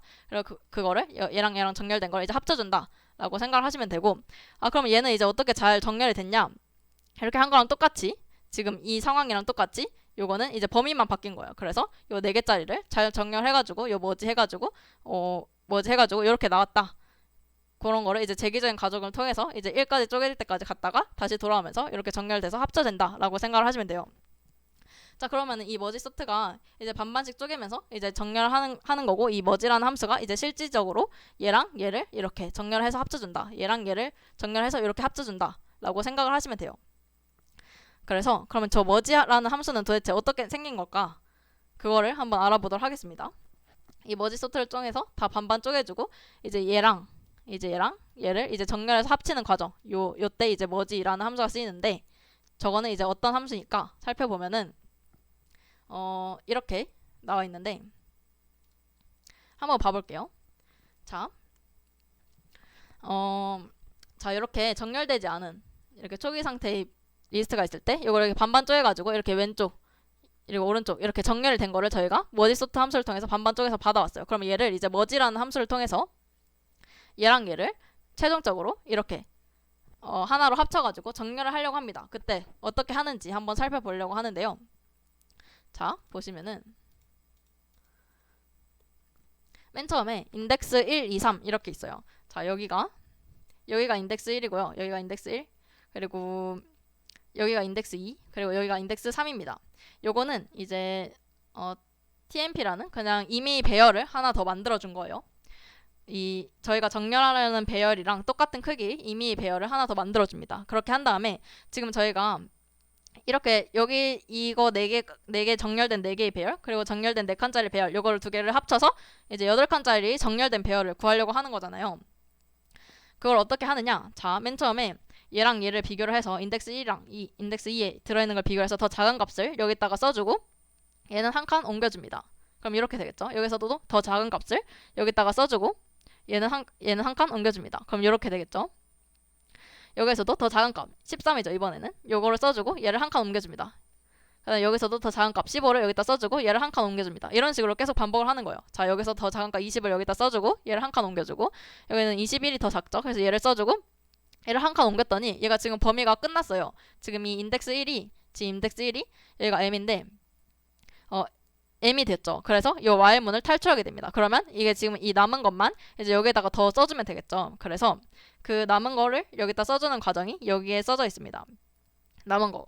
그래서 얘는 이렇게 탈출했으니까 이 인덱스 1이 m이니까 이 y문은 들어가지 않고 이 인덱스 2가 아직 얼보다 작으니까 얘를 가면서 이렇게 tmp라는 배열에다가 인덱스 3을 증가시키면서 이 20이랑 25를 마저 넣어주는 요런 어려워 보였던 코드가 뭐 대충 요런 코드이다. 그냥 대충 알아주시면 됩니다. 지금은 어려우시면은 그냥 넘어가셔도 돼요. 그냥 요렇게 하는 정렬도 있구나 정도의 느낌만 알아주시면 됩니다.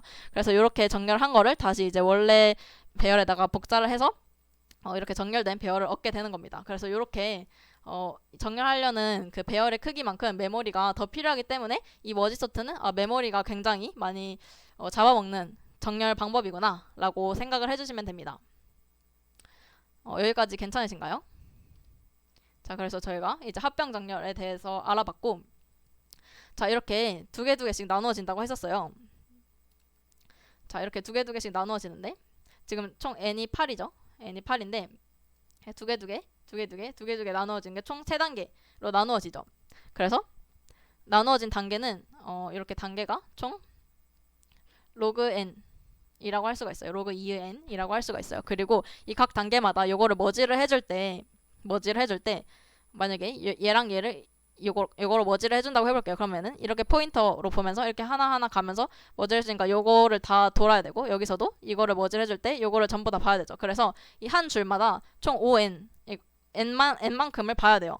요거를 이제 머지할 때 이거 이렇게 총 n만큼을 봐야 되고, 만약에 이렇게 이 4개 짜리를 합친다고 했을 때 아까 앞 페이지에서 봤던 것처럼 이렇게 해서 한 개 다 봐가지고 이것도 총 n개를 보겠죠. 그래서 요 로그 n만큼의 단계마다 총 n 이제 가로로 n을 봐야 됩니다. 지금 세로로는 로그 n 그리고 가로로는 n을 보면서 머지해주는 과정이 필요하기 때문에, 그래서 전체적으로 시간 복잡도가 n 로그 n 정도이다 라고 생각을 해주시면 됩니다. 이렇게 두 개씩 쪼개서 나중에 머지할 때는 각각의 단계마다 n만큼이 필요해서 n 곱하기 로그 n 해가지고 n 로그 n 정도의 시간 복잡도가 걸린다 라고 생각을 해주시면 돼요.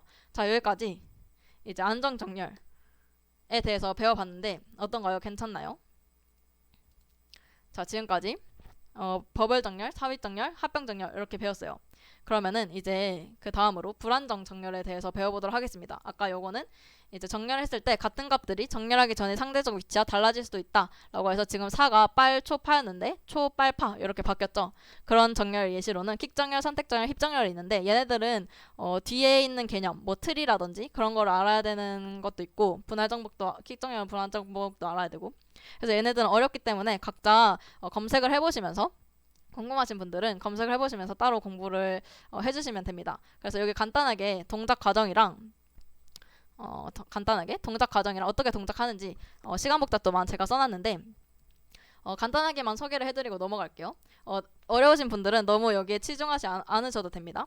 자, 이미 피벗을 잡은 다음에 이 3보다 작은 수는 다 왼쪽으로 몰고 3보다 큰 수는 다 오른쪽으로 몹니다. 그렇게 그러면은 3을 기준으로 왼쪽 오른쪽이 3보다 작은 수, 오른쪽은 3보다 큰 수 이렇게 나눠졌겠죠. 그래서 이 3의 왼쪽과 오른쪽 가까이 그룹마다 또 이미 피벗을 잡고 그 피벗보다 작은 수, 큰 수 이렇게 왼쪽 오른쪽으로 이렇게 나눠줍니다. 그런 식으로 계속 이렇게 이것도 분할 정복으로 반복을 하다 보면은 이제 정렬된 배열을 얻을 수 있다. 그렇게 해가지고 라고 해서 이제 평균적으로 n 로그 n이 시간이 걸리고, 만약에 그 저희가 선택한 피벗이 계속 최대값이거나 계속 최소값만 선택을 한다.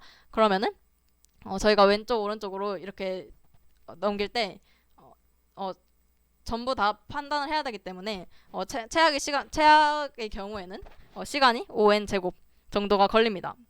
그래서 이 피벗을 선택하는 거죠. 이 피벗이 한 중간 정도의 숫자를 선택을 하는 게 중요하겠죠. 그래서 왼쪽 오른쪽 이렇게 반반 분할 정복할 수 있는데, 만약에 최소값을 선택했다 그럼 반반 나누는 게 안 되잖아요. 만약에 이분 탐색할 때 업다운 게임을 할 때 만약에 1부터 10까지 내가 어떤 수를 생각하고 있는지 맞춰라 했을 때 일단 5를 한 다음에 업인지 다운인지 알면 8 한 다음에 업인지 다운인지 알고 이런 식으로 반반 줄여나가야 되는데, 만약에 1 해가지고 업, 2 해가지고 업, 3 해가지고 업 이렇게 하면 오래 걸리겠죠. 그런 의미예요. 그래서 이 킥 정렬을 할 때는 이 정도의 시간이 걸린다. 이것도 아까처럼 재기적으로 반복을 해가지고 찾으면 된다라는 그런 정렬 방법이었고요. 그 다음에 이제 선택 정렬이라는 게 있어요.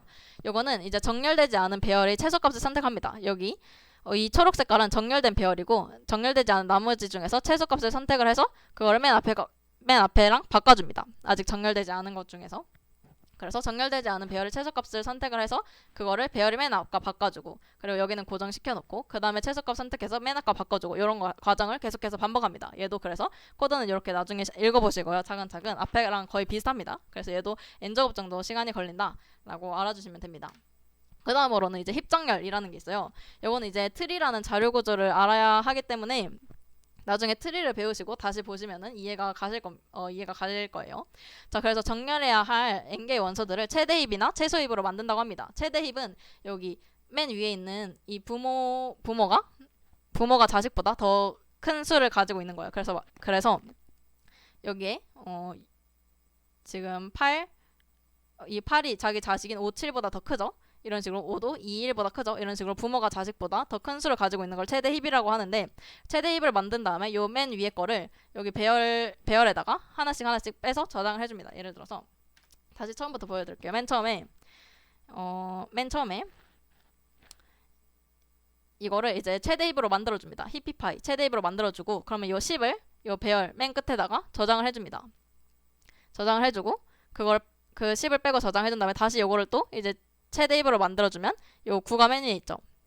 9를 여기다가 맨 끝에다 또 저장을 해주고 요거를 이제 또 최대 힙으로 만들어주고 그럼 요 맨 위에 있는 거를 또 여기다 저장을 해주고 얘를 빼고 이제 최대 힙으로 만들어주고 이런 식으로 요 힙이 원소가 모두 꺼내질 때까지 반복을 하면서 맨 끝 가장 큰 수부터 배열을 뒤에다 차곡차곡 저장을 해서 이제 배열을 오름차순으로 정렬하는 뭐 대충 그런 알고리즘이 있는데 얘는 이제 트리의 높이가 대략 로그 n 정도 되고 요거를 원소를 꺼내는 걸 n번 정도 반복을 하기 때문에 n 로그 n 정도가 걸린다. 그냥 이런 알고리즘이 있구나 라고만 가볍게 생각을 해주시면 됩니다. 너무 심각하게 가져가지 않으셔도 돼요. 자, 그러면은 지금까지 이렇게 알고리즘 6개를 저희가 살펴봤어요. 그래서 맨 처음에 안정정렬, 스테이블한 정렬으로 버블, 인설션, 머지 알아봤고 나 스테이블로 이렇게 또 3가지 킥, 셀렉션, 힙 이렇게 알아봤습니다. 그래서 같은 문제를 푸는 이렇게 같은 이제 숫자를 정렬하는 문제를 푸는 다양한 알고리즘이 존재를 하는 거죠. 그래서 현재 상황에 맞는 효율적인 방법을 선택하자 라고 생각을 하시면 됩니다. 저희가 만약에 직관적으로 이해하기는 어려운데 아까 합병정렬 이게 아까 좀 어려웠잖아요. 이게 어렵지만 그래도 예를 들어 뭐 삽입 정렬에 비해서 시간이 더 적게 걸린다. 그러니까 더 효율적이니까 이런 걸 사용한다든지 아니면은 뭐 n이 굉장히 별로 크지 않다. 그럴 때는 좀 직관적인 삽입 정렬을 사용한다든지 시간이 좀 오래 걸리더라도 n이 작다면은 뭐 그런 식으로 각각의 상황에 맞춰서 효율적인 알고리즘을 선택해가지고 문제를 푸시면 됩니다. 그래서 요거는 최악의 시간부터를 표시한 거고 여기 안정정렬인지 아닌지 그리고 여기 이 인플레이스라는 말이 있는데 요거는 만약에 n개의 길이 배열이 있고 요거를 정렬을 할 때 추가적인 메모리 공간을 할당하지 않아도 정렬을 잘 할 수 있다. 그러면은 인플레이스에 동그라미가 쳐져 있고 머지소트처럼 아까 그 TMP 배열 임시 배열에다가 그거를 정렬한 다음에 그거를 원래 배열에다가 복사 붙여넣기를 해줬었죠. 그렇게 추가적인 메모리 공간이 필요하면은 필요해서 얘는 이제 메모리를 많이 잡아먹기 때문에 인플레이스에 X라고 표시가 되어 있는 겁니다.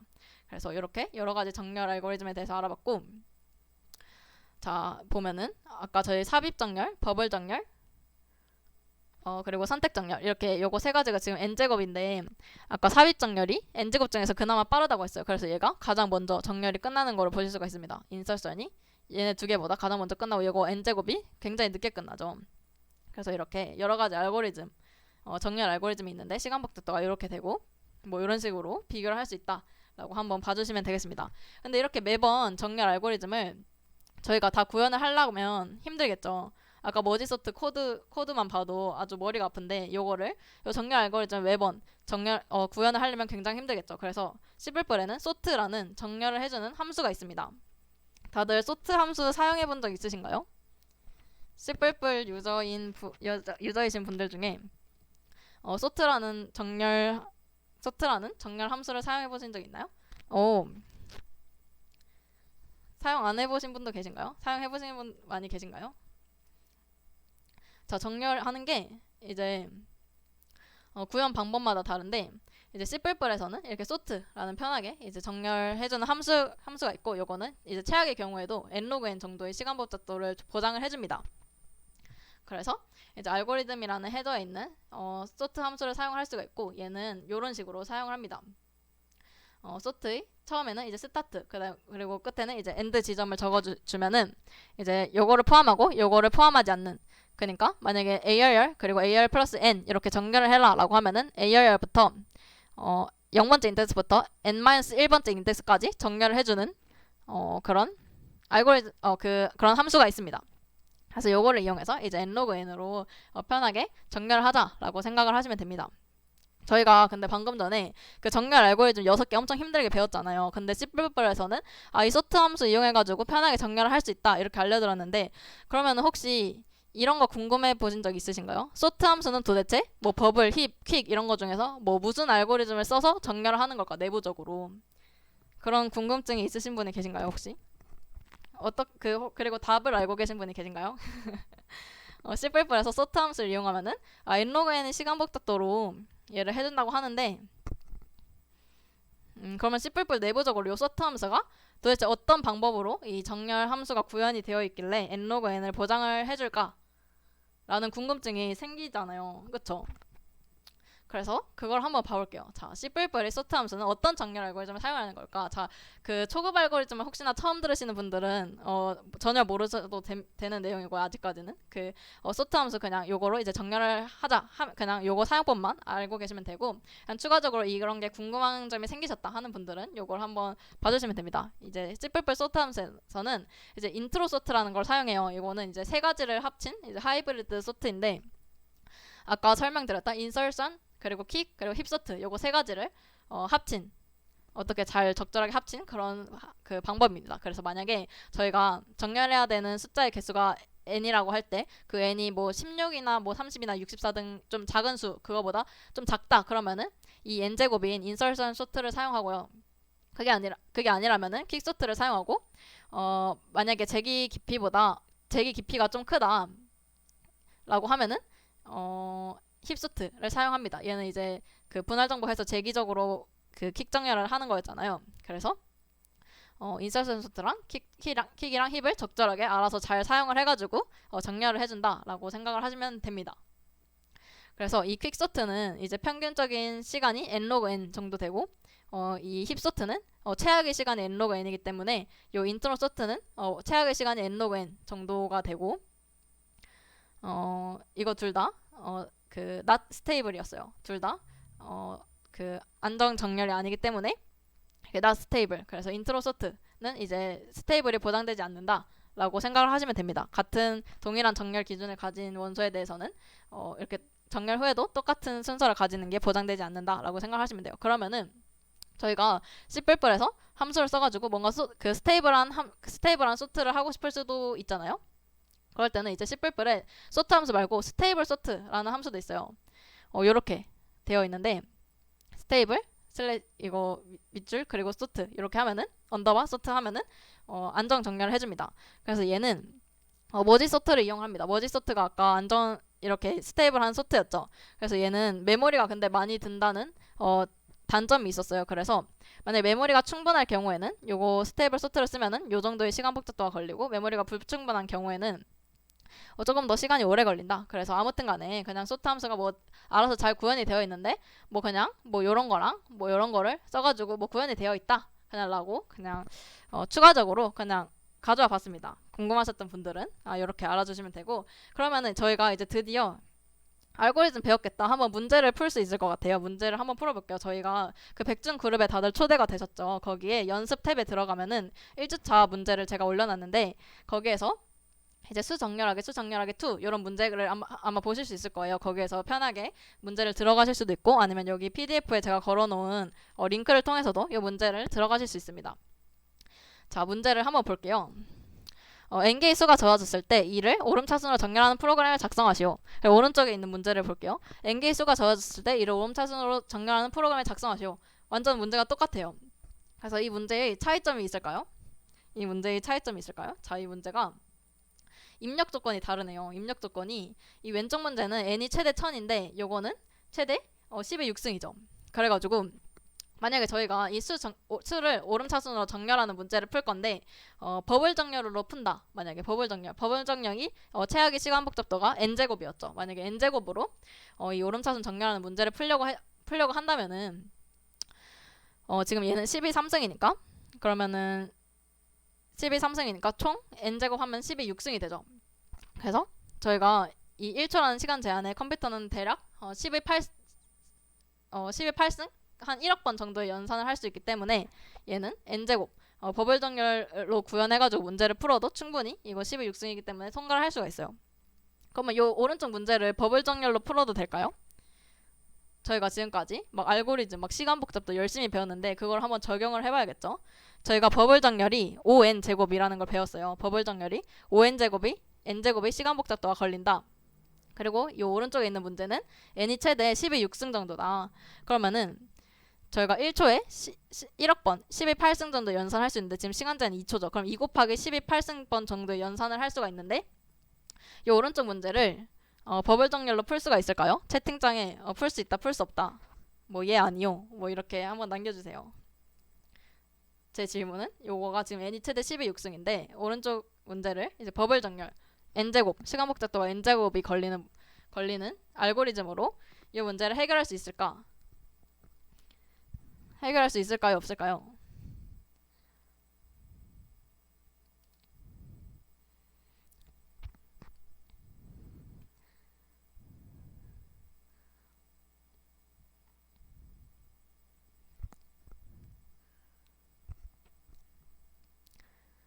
자, 버블 정렬은 시간이 n제곱이 걸린다고 했죠. 근데 지금 n이 최대 12 6승이기 때문에 그럼 12 6승을 제곱하면 12승이죠. 그렇기 때문에 이 문제는 버블 정렬로 풀면은 해결을 할 수가 없습니다. 만약에 병합 정렬로 구현을 하면은 병합 정렬은 n 로그 n이니까 6 곱하기 12 6승이니까 시간 제한에 통과를 할 수가 있겠죠.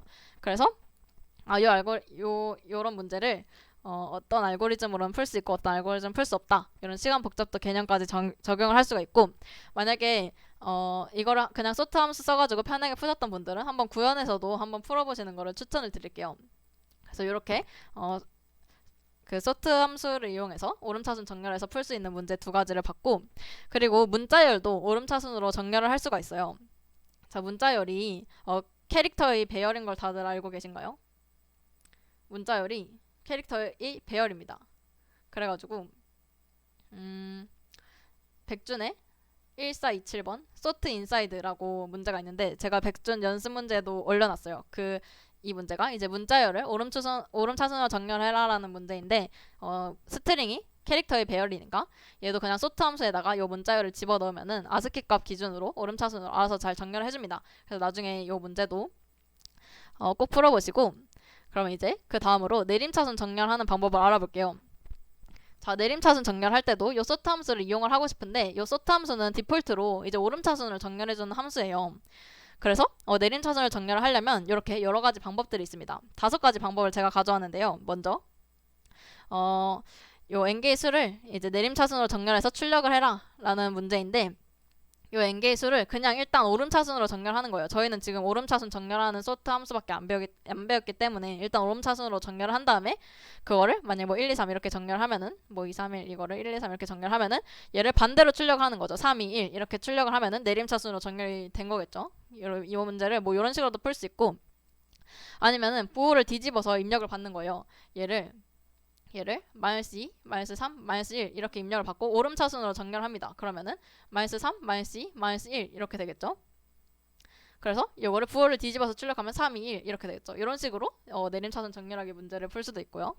그 다음에 이제 리버스 함수를 이용해가지고 오름차순 정렬한 거를 이렇게 뒤집어 줄 수도 있고요. 아니면 시작 위치와 끝 위치를 반대로 설정을 해서 반대로 이렇게 내림차순으로 정렬하는 방법도 있습니다. 그래서 뭐 이런 꼼수들이 있고 가장 중요한 거는 비교함수를 이용해가지고 저희가 내림차순 정렬을 할 수가 있어요. 그래서 비교함수가 뭔지 그리고 내림차순 정렬 어떻게 하는지 그 다음 페이지에서 한번 알아보도록 하겠습니다. 저희가 지금 소트 함수를 이용하고 있고 여러 가지 정렬 알고리즘을 배웠고 이제 정렬을 할 수 있는 소트 함수 이렇게 편하게 정렬할 수 있는 소트 함수가 있는데 요거는 이제 오름차순으로 정렬하는 친구라서 이제 내림차순 정렬을 할 때는 다른 방법을 사용해야 된다. 그 중에서 5번째 방법인 비교함수 이용해가지고 내림차순 정렬하는 거에 대해서 살펴보도록 하겠습니다. 자, 비교함수를 이용해서 내림차순으로 정렬을 하기. 자, 비교함수는 말 그대로 함수예요, 함수. 자, 요 compare라는 비교 함수.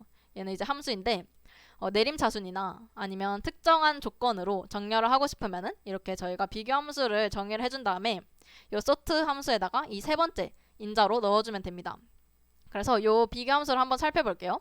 자, 불 타입을 반환을 한다고 돼 있죠. 만약에 true를 반환을 하면은 자, 이 배열에 대해서 만약에 요거가 지금 저희가 내림차순 정렬을 하고 있죠. 만약에 요거가 true다.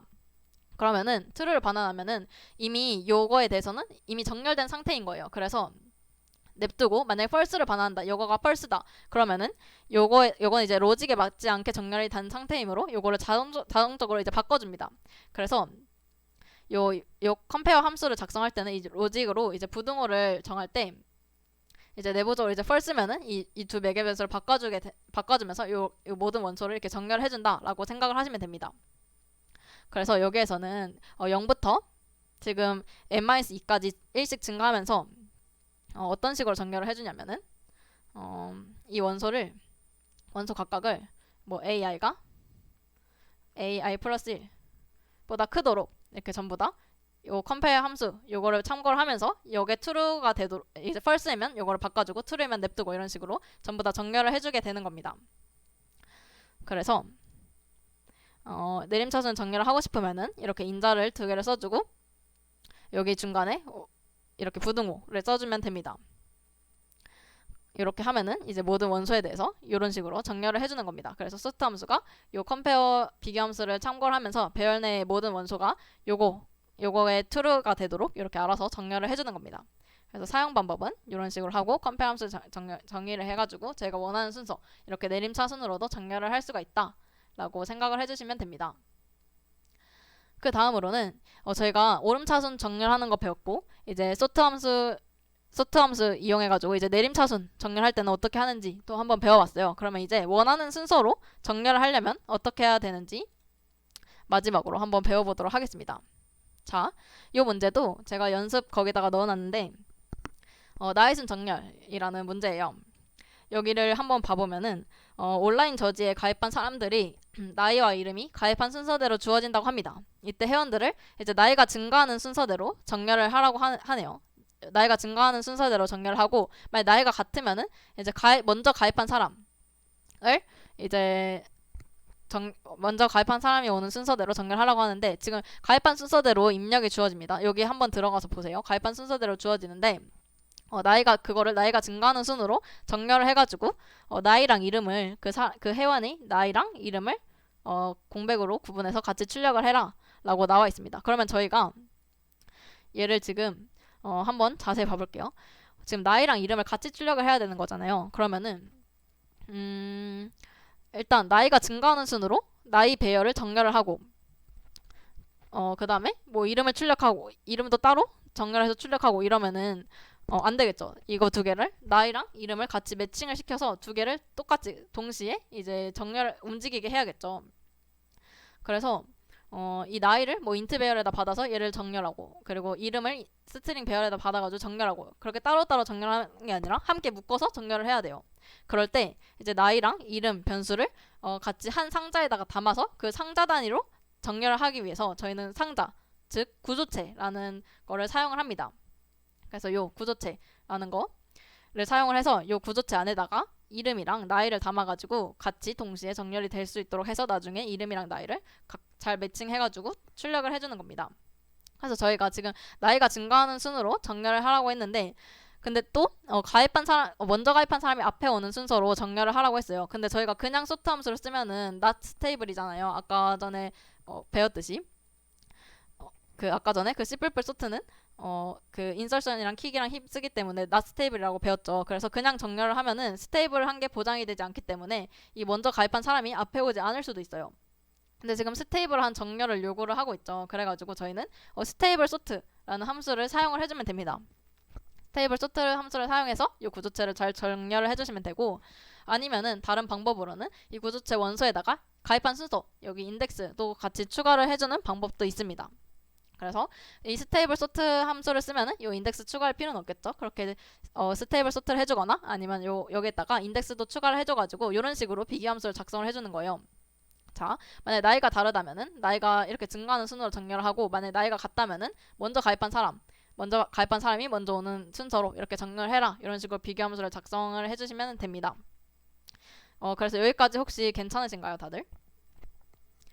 지금까지 정렬, 소트 함수에 대해서 배웠는데, 지금 세 번째 주제가 끝났어요. 정렬, 오름차순 정렬하는 거 그냥 소트 하면 쓰면 됐었고, 지금 내림차순 정렬하는 거 배우면서 이제 비교함수에 대한 개념을 배우고 원하는 순서로 정렬하는 거, 구조체 정렬하는 것까지 배웠습니다. 이 나이순 정렬을 필수적으로 풀어야 돼서 혹시 질문이 생기셨다, 뭔가 이해가 잘 안 간다 하시면은 지금 질문을 해주시거나, 아니면은 좀 생각해보고 질문하고 싶다 하시면은 수업 끝나고 질문을 해주시면 됩니다.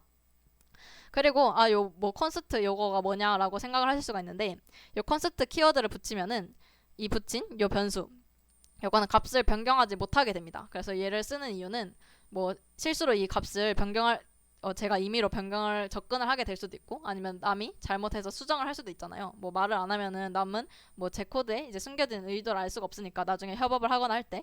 그래서 그럴 때 이제 컨스트 키워드를 써주는 거고, 얘는 뭐 없어도 상관이 없습니다. 그리고 요 엔드 요거는 얘의 참조를 전달한다는 의미예요. 그래서 아까 그 소트 함수에서 이 컴페어 함수를 토대로 이제 비교를 해라라고 할 때 그 원소들을 여기다가 이제 복사를 해가지고 알려주는데, 원래는 근데 이 엔드를 붙이면은 얘를 그 참조를 해가지고 얘를 정렬해줍니다. 그래서 메모리가 더 적게 든다라는 장점이 있고, 요거를 사실 이렇게 안 쓰셔도 상관은 없어요. 그래서 요런 것들이 있구나라는 것까지 알아주셨으면 좋겠고, 그래서 여기까지 이제 정렬 알고리즘에 대해서도 배워서 오늘 중요한 거는 거의 다 끝났습니다. 그래서 질문이 아직까지 올라오지 않아서 저는 네 번째 파트로 한번 넘어가 볼게요. 자, 다들 괜찮으신가요? 마이크 잘 들리죠? 자, C++ 기초라는 내용으로 가져왔어요. 자, 보면은 아까 저희가 코드를 짤 때 C++은 이런 식으로 짜잖아요. 이런 식으로 짜는데 이 메인 함수 안에다가 저희가 원하는 코드를 작성하죠. 예를 들면 뭐 헬로 월드 이거 출력해라, 이런 식으로 cout 헬로 월드 이렇게 이 안에다가 작성을 하게 되죠. 근데 요 위에 앞뒤로 뭔가 요상한 게 붙어 있죠. 그래서 여기에 대해서 이제 C++ 기초에 대해서 설명을 드리려고 한번 가져왔습니다. 자, 일단은 제가 지금부터 설명해드리는 거, 이 네 번째 파트부터는 사실 2학년 뭐 그 객체지향 프로그래밍이나 뭐 그런 전공 수업에서 아마 자세하게 배우실 거예요. 그렇기 때문에 그냥 처음 이 초급 알고리즘을 공부하시는 분들은 너무 압도당하지 마시고 그냥 저런 게 있구나라고만 듣고 넘어가셔도 진짜 아무 상관이 없습니다.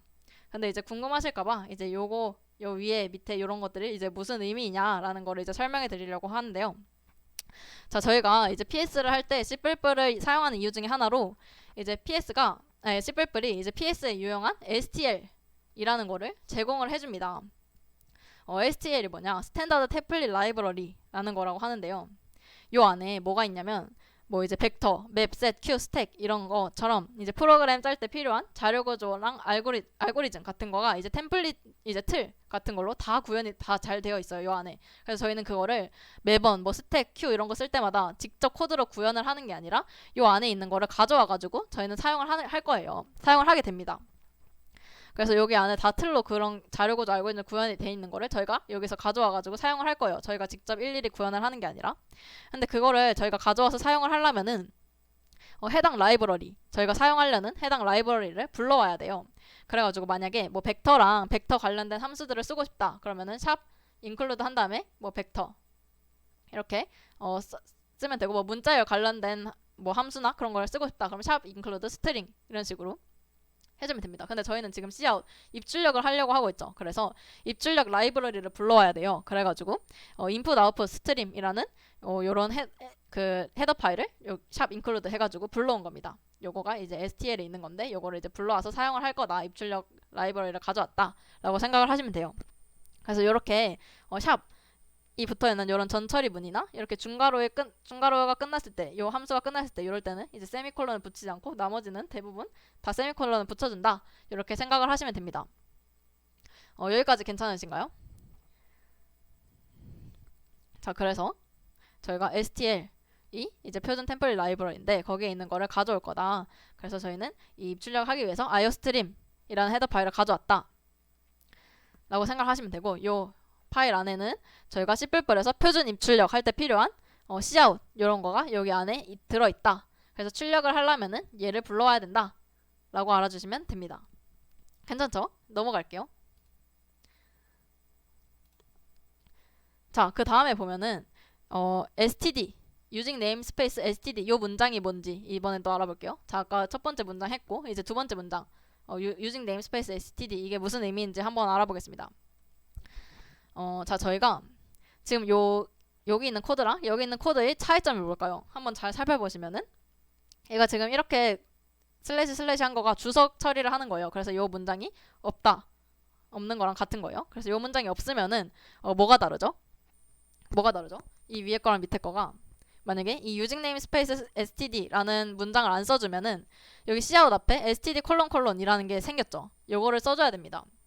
자, 이게 뭔지 한번 알아볼게요. 저희가 PS를 할 때 사용하는 표준 템플릿 라이브러리, 그러니까 STL 아까 배웠던 여기에 있는 변수나 함수 같은 거는 저희가 PS 할 때 사용하는 거는 전부 다 std라는 네임스페이스에 포함되어 있어요. 지금 이 std는 네임스페이스인데 요가 이제 네임스페이스 중에 하나인데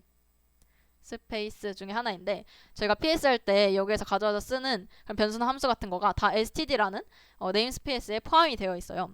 그러면 이 네임스페이스가 뭐냐면 말 그대로 해석을 해보면 이름 공간이죠. 이름 공간. 즉 어떤 정의된 객체에 대해서 그게 어디 소속인지 알려주는 거예요. 그래서 예를 들어서 뭐 저희가 이렇게 뭐 따봉을 했다, 뭐 엄지척을 했다 그랬을 때 이게 저희 나라에서는 뭐 아주 좋다 뭐 이런 의미인데 뭐 그리스에서는 이게 욕이라고 하더라고요. 그래서 이렇게 똑같은 이름인 게 똑같은 이름인 cout 이런 게 뭐 std라는 이름 공간에서는 출력하라는 의미인데 뭐 사용자가 정의한 다른 이름 공간이나 뭐 다른 소속에서는 이게 입력하라는 의미라든지 이게 똑같은 객체가 뭐 어떤 이름 공간이냐에 따라서 다른 의미를 할 수가 있는 거죠. 그래서 저희는 이렇게 중복된 이름을 가진 함수를 구분해서 쓰기 위해서 나는 지금 어디 소속, 지금 std라는 소속 이름 공간 소속에 있는 cout을 사용할 거다 이렇게 표시를 해주는 거예요. 그래서 다시 말해서 저희가 표준 STL에 있는 변수나 함수들 그런 걸 사용할 건데 얘네들은 전부 다 std라는 이름 공간에 포함이 되어 있어요. 그래서 이 STL에 담겨있는 저희가 이런 걸 가져와서 쓰려면 std 콜론은 매번 붙여줘야 돼요. 돼서 얘를 붙여주면은 이 cout이 std라는 이름 공간에 정의가 되어 있는 얘를 사용을 할 거구나 라고 알려주는 역할을 하는 겁니다. 근데 이 std 안 붙여주면은 얘가 어디에 정의된 cout을 사용한다는 건지 이름 충돌 때문에 이제 컴파일 에러가 나서 찾지 못하는 에러가 나요. 그래서 저희는 이제 매번 요 STL에 구현되어 있는 함수들을 사용할 때마다 std cout, std 벡터 이런 식으로 std 는 붙여줘야 되는 거죠. 근데 이렇게 하기가 귀찮죠. 그래가지고 저희는 요거를 우리는 지금 어차피 std에 있는 거, 이 이름 공간 있는 거를 사용할 거다라고 선언을 해줘서 이 std 안 붙여도 되게 이렇게 해주는 겁니다. 그래서 지금 std 이름 공간 사용하고 있다라는 의미로 using namespace std를 붙여주고 매번 std 붙이는 거를 이제 안 해도 되게 됐다라고 생각을 하시면 됩니다. 그래서 요 두 번째 줄은 그런 의미였고요. 자, 그 다음으로 넘어가 볼게요. 여기까지 괜찮으시죠? 그 다음으로 이제 메인 함수, 여기에 int 메인 함수가 있죠.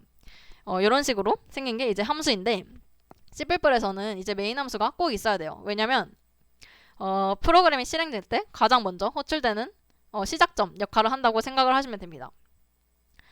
그러면 요 메인 함수 말고 뭐 다른 함수가 만들어질 수 있냐라고 하시면 뭐 다른 함수도 만들어질 수 있어요. 아까도 뭐 비교 함수를 저희가 더 만들었죠. 그런 것처럼. 근데 이 메인 함수는 프로그램 내에서 꼭 있어야 되고 꼭 한 개여야만 합니다.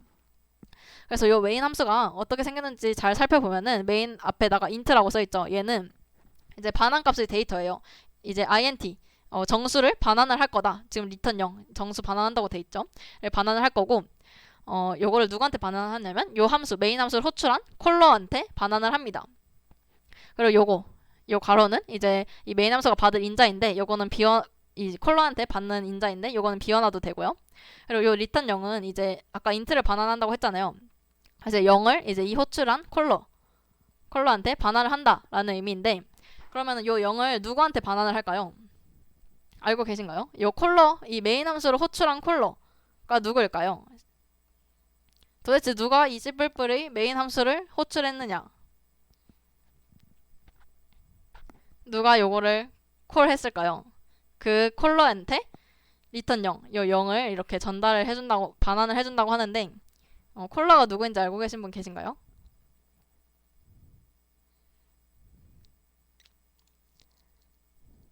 오, 운영체제, 시스템? 다른 분들은 어떠신가요? 라고 하기에는 저도 처음에 요거를 몰랐어요. 그래서 별 생각 없이 살고 있었는데 찾아보니까 이거가 이제 운영체제한테 반환을 한다고 합니다. 운영체제한테 이 컬러가 운영체제라서 이 0을 운영체제한테 반환을 한다고 합니다. 왜 반환을 하냐? 이제 메인 함수가 이제 0을 반환한다는 거는 이제 운영체제한테 프로그램이 정상 종료가 됐다라는 걸 알려주는 의미래요. 그래서 만약에 0 말고 뭐 다른 숫자를 반환을 한다, 다른 인트를 반환한다 그러면은 non zero exit code 이제 0으로 끝나지 않았다 막 이러면서 에러가 나요. 그래서 메인 함수의 끝에는 항상 이제 0을 반환을 해주면서 프로그램이 정상적으로 종료됐다라는 거를 운영체제한테 알려준다라고 생각을 하시면 되고, 그래서 이제 정리를 해보자면은 맨 첫 번째 줄은 입출력 라이브러리를 불러오는 거고 저희가 Cout을 쓰고 싶어서, 그다음에 두 번째 줄은 이제 네임스페이스로 std를 사용할 거라고 미리 선언을 해줘서 std 콜론 매번 붙여야 되는 귀찮은 짓을 안 하겠다. 그리고 이 세 번째 거는 이제 제일 먼저 실행되는 이제 메인 함수이고 각 프로그램마다 한계가 있다. 그리고 이 리턴 0은 운영체제한테 이 프로그램의 정상 종료를 알려준다. 이렇게 생각을 해주시면 됩니다. 여기까지 다들 괜찮으신가요? 여기까지 괜찮으셨다면은 이제 요거를 잘 기억해주세요. 다음 장으로 넘어가겠습니다. 자, C++ 기본 템플릿인데 이거는 제가 쓰는 틀이고 이제 뭐 정답은 없어요. 그냥 본인만이 이제 PS 하시다 보면은 본인만의 틀이 생길 건데 그냥 이제 제 틀을 한번 소개를 해드리려고 합니다. 맨 처음에 뭐 이게 많이 생겼죠. 이거 아까 배웠고 이것도 아까 배웠고 이제 메인 함수 아까 배웠고 리턴 0 아까 배웠어요. 나머지 생긴 거가 뭔지 한번 봐볼게요. 자, sort 함수를 쓰려면 아까 어떤 헤더 파일이 필요하다고 했죠?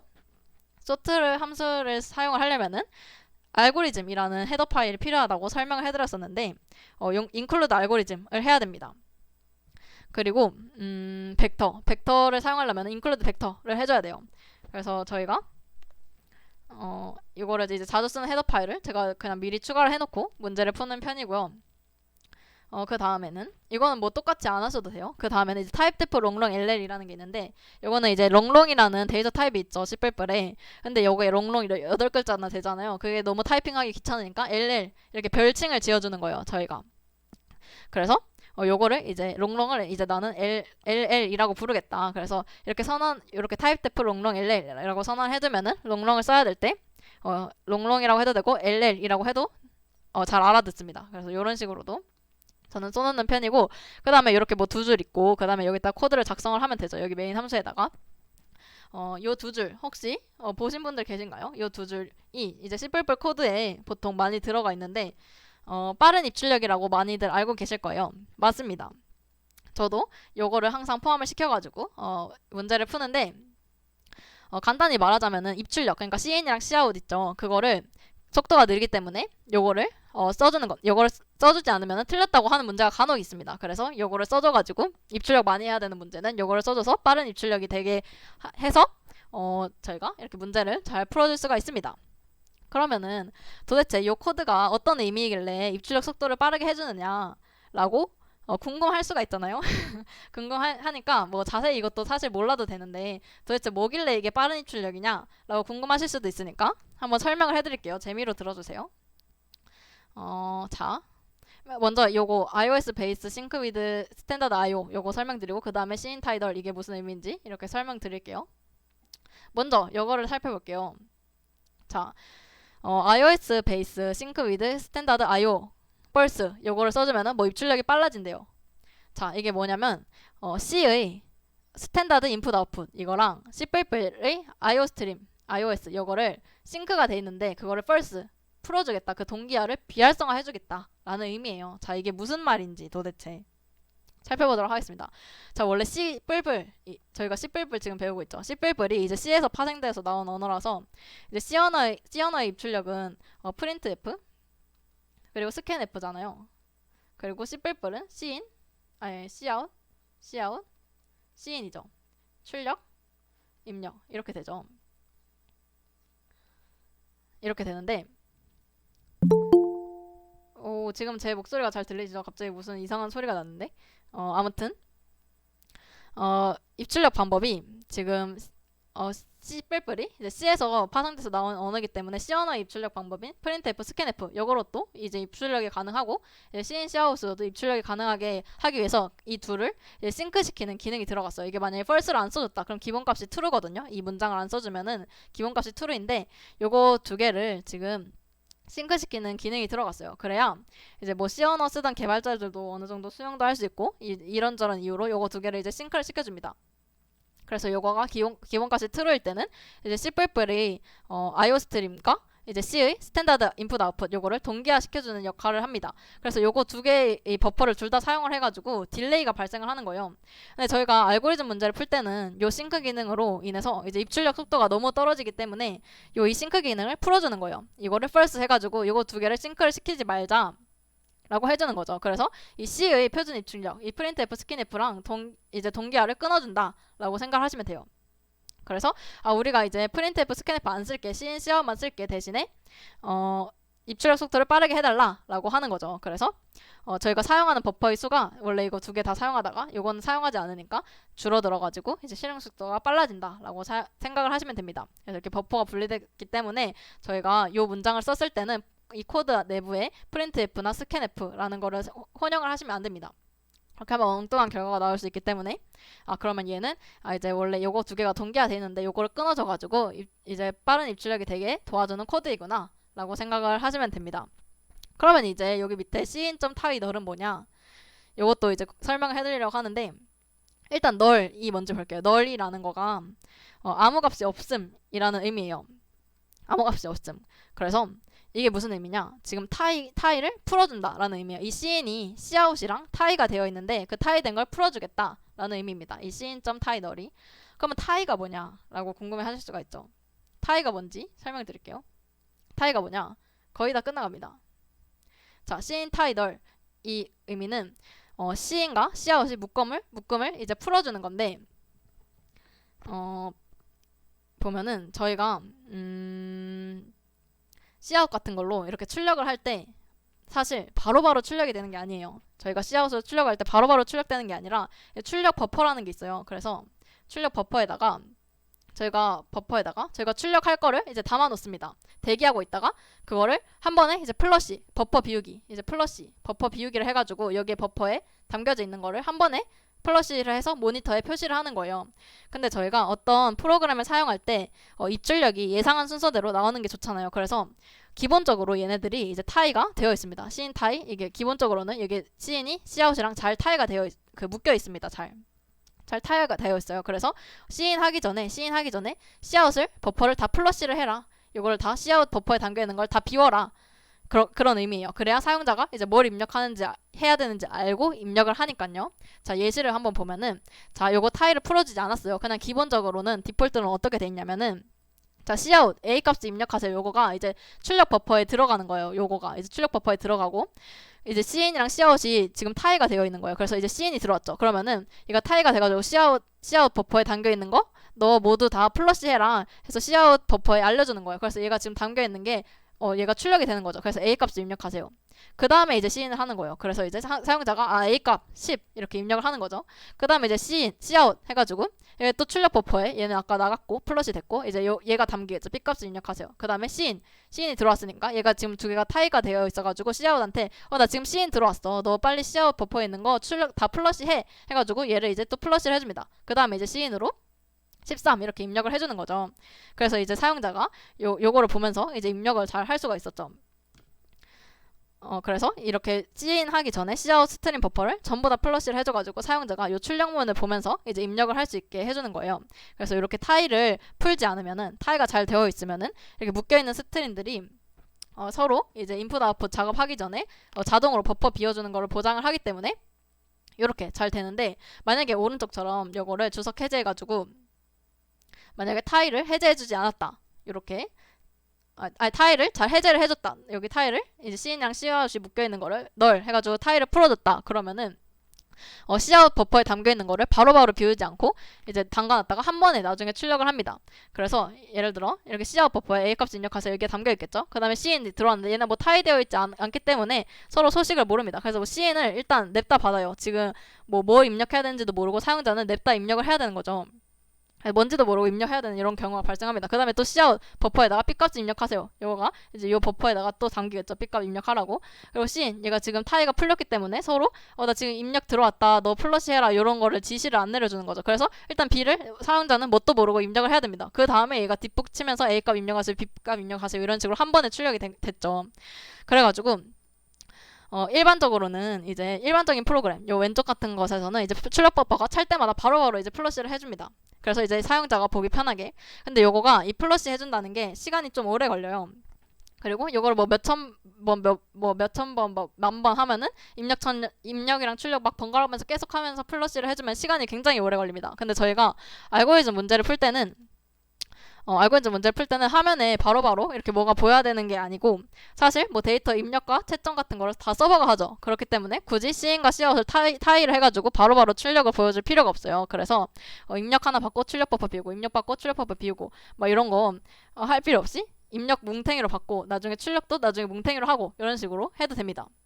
그래서 저희는 이제 알고리즘 문제 풀 때는 C인.타이 널 해줘가지고 C인하기 전에 출력 버퍼에 있는 걸 다 비우는 그 과정, 시간 오래 걸리는 과정을 안 하게 되는 거죠. 그래서 정리를 하자면은 얘가 이제 그 입출력 빨라지게 하는 코드인데, 얘는 이제 C인과 Cout이 묶음을 풀어줘가지고 C인 있을 때마다 계속 출력 버퍼 비워지는 걸 방지해가지고 플러시를 덜 자주 하기 때문에 입출력 속도가 향상된다라고 생각을 해주시면 됩니다. 그래서 여기까지 길고 긴 요거 이제 기본 틀에 대한 설명을 해드렸어요. 빠른 입출력도 이게 왜 빠른지 설명해드렸고, 마지막으로 이제 저희가 개행을 출력할 때, 줄바꿈을 출력할 때 endl을 써도 되고 이 역/n을 써도 되는데, endl도 마찬가지로 줄바꿈과 동시에 계속 플러시를 해주기 때문에 시간이 오래 걸려요. 출력 속도가 더 오래 걸리기 때문에 그 개행을 출력할 때는 요거 역/n을 사용을 하는 게 더 좋다라는 것까지 알아주시면 될 것 같습니다. 여기까지 해가지고 저희 네 번째 주제인 C++ 기초까지 전부 다 알아봤어요. 그래서 오늘 이제 알고리즘과 문제 해결에 대해서 알아봤고, 그 다음에 시간 복잡도, 그 다음에 여러 가지 정렬 알고리즘과 소트 함수, 그리고 내림차순 정렬, 그리고 구조체를 원하는 순서로 정렬하는 방법까지 알아봤고, 그리고 C++ 기초에 대해서도 알아봤어요. 라이브러리, 헤더 파일, 유징 네임스페이스, std, 그리고 빠른 입출력 속도, 그런 거까지도 잘 알아봤습니다. 그래서 오늘의 문제예요. 오늘의 문제는 전부 다 정렬과 관련된 문제이고요. 자, 이렇게 문제가 몇 개지? 총 12개가 있는데, 요 중에서 5문제 이상을 풀어주셔야 되는데, 요 3문제를 꼭 포함을 해가지고 5문제 이상을 풀어주셔야 됩니다. 즉 다시 말씀을 드리자면 요 3문제를 꼭 풀고 요 중에서 이제 2문제 이상, 2 이상 풀어주시면 됩니다. 그래서 총 5문제 이상을 풀어주시면 되는 거죠. 그래서 요거는 그나마 좀 쉬운 문제니까 많이들 도전을 해보셨으면 좋겠고, 그 중에서 요거랑 만약에 초과 알고리즘을 처음 들으신다 하면은 요거랑 요거를 한번 풀어보시면은 그나마 풀만 하실 거예요. 그래서 이렇게 여기까지 해가지고 요거를 3개를 꼭 푸시고, 그 다음에 여기서 2개 이상 해가지고 총 5개 이상을 풀어주시면 됩니다. 다들 이해가 잘 가셨죠? 그래서 저는 이제 1월 19일 4회차 강의로 만나 뵐 거고요. 그 다음 2회차 강의는 다음 주 월요일이에요. 그래서 주말 동안 열심히 재밌게 문제들을 잘 풀어주셨으면 좋겠습니다. 자, 그래서 여기까지 1회차 강의였고요. 아직 나가지 마세요. 잠시만요. 여기까지 1회차 강의였고, 여러분이 하실 게 있습니다. 여기에서 이제 강의 피드백을 하실 수가 있어요. 여기에서 강의 피드백을 해주시면 감사하겠습니다. 아이고.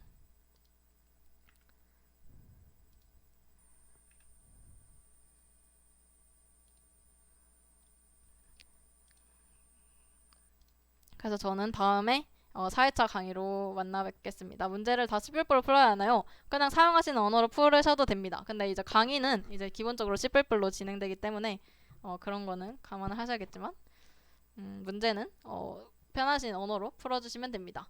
네, 그래서 여기까지 저희 1주차 강의였고요. 다들 와주셔서 감사하고 문제도 재밌게 풀어주셨으면 좋겠습니다. 수고하셨습니다.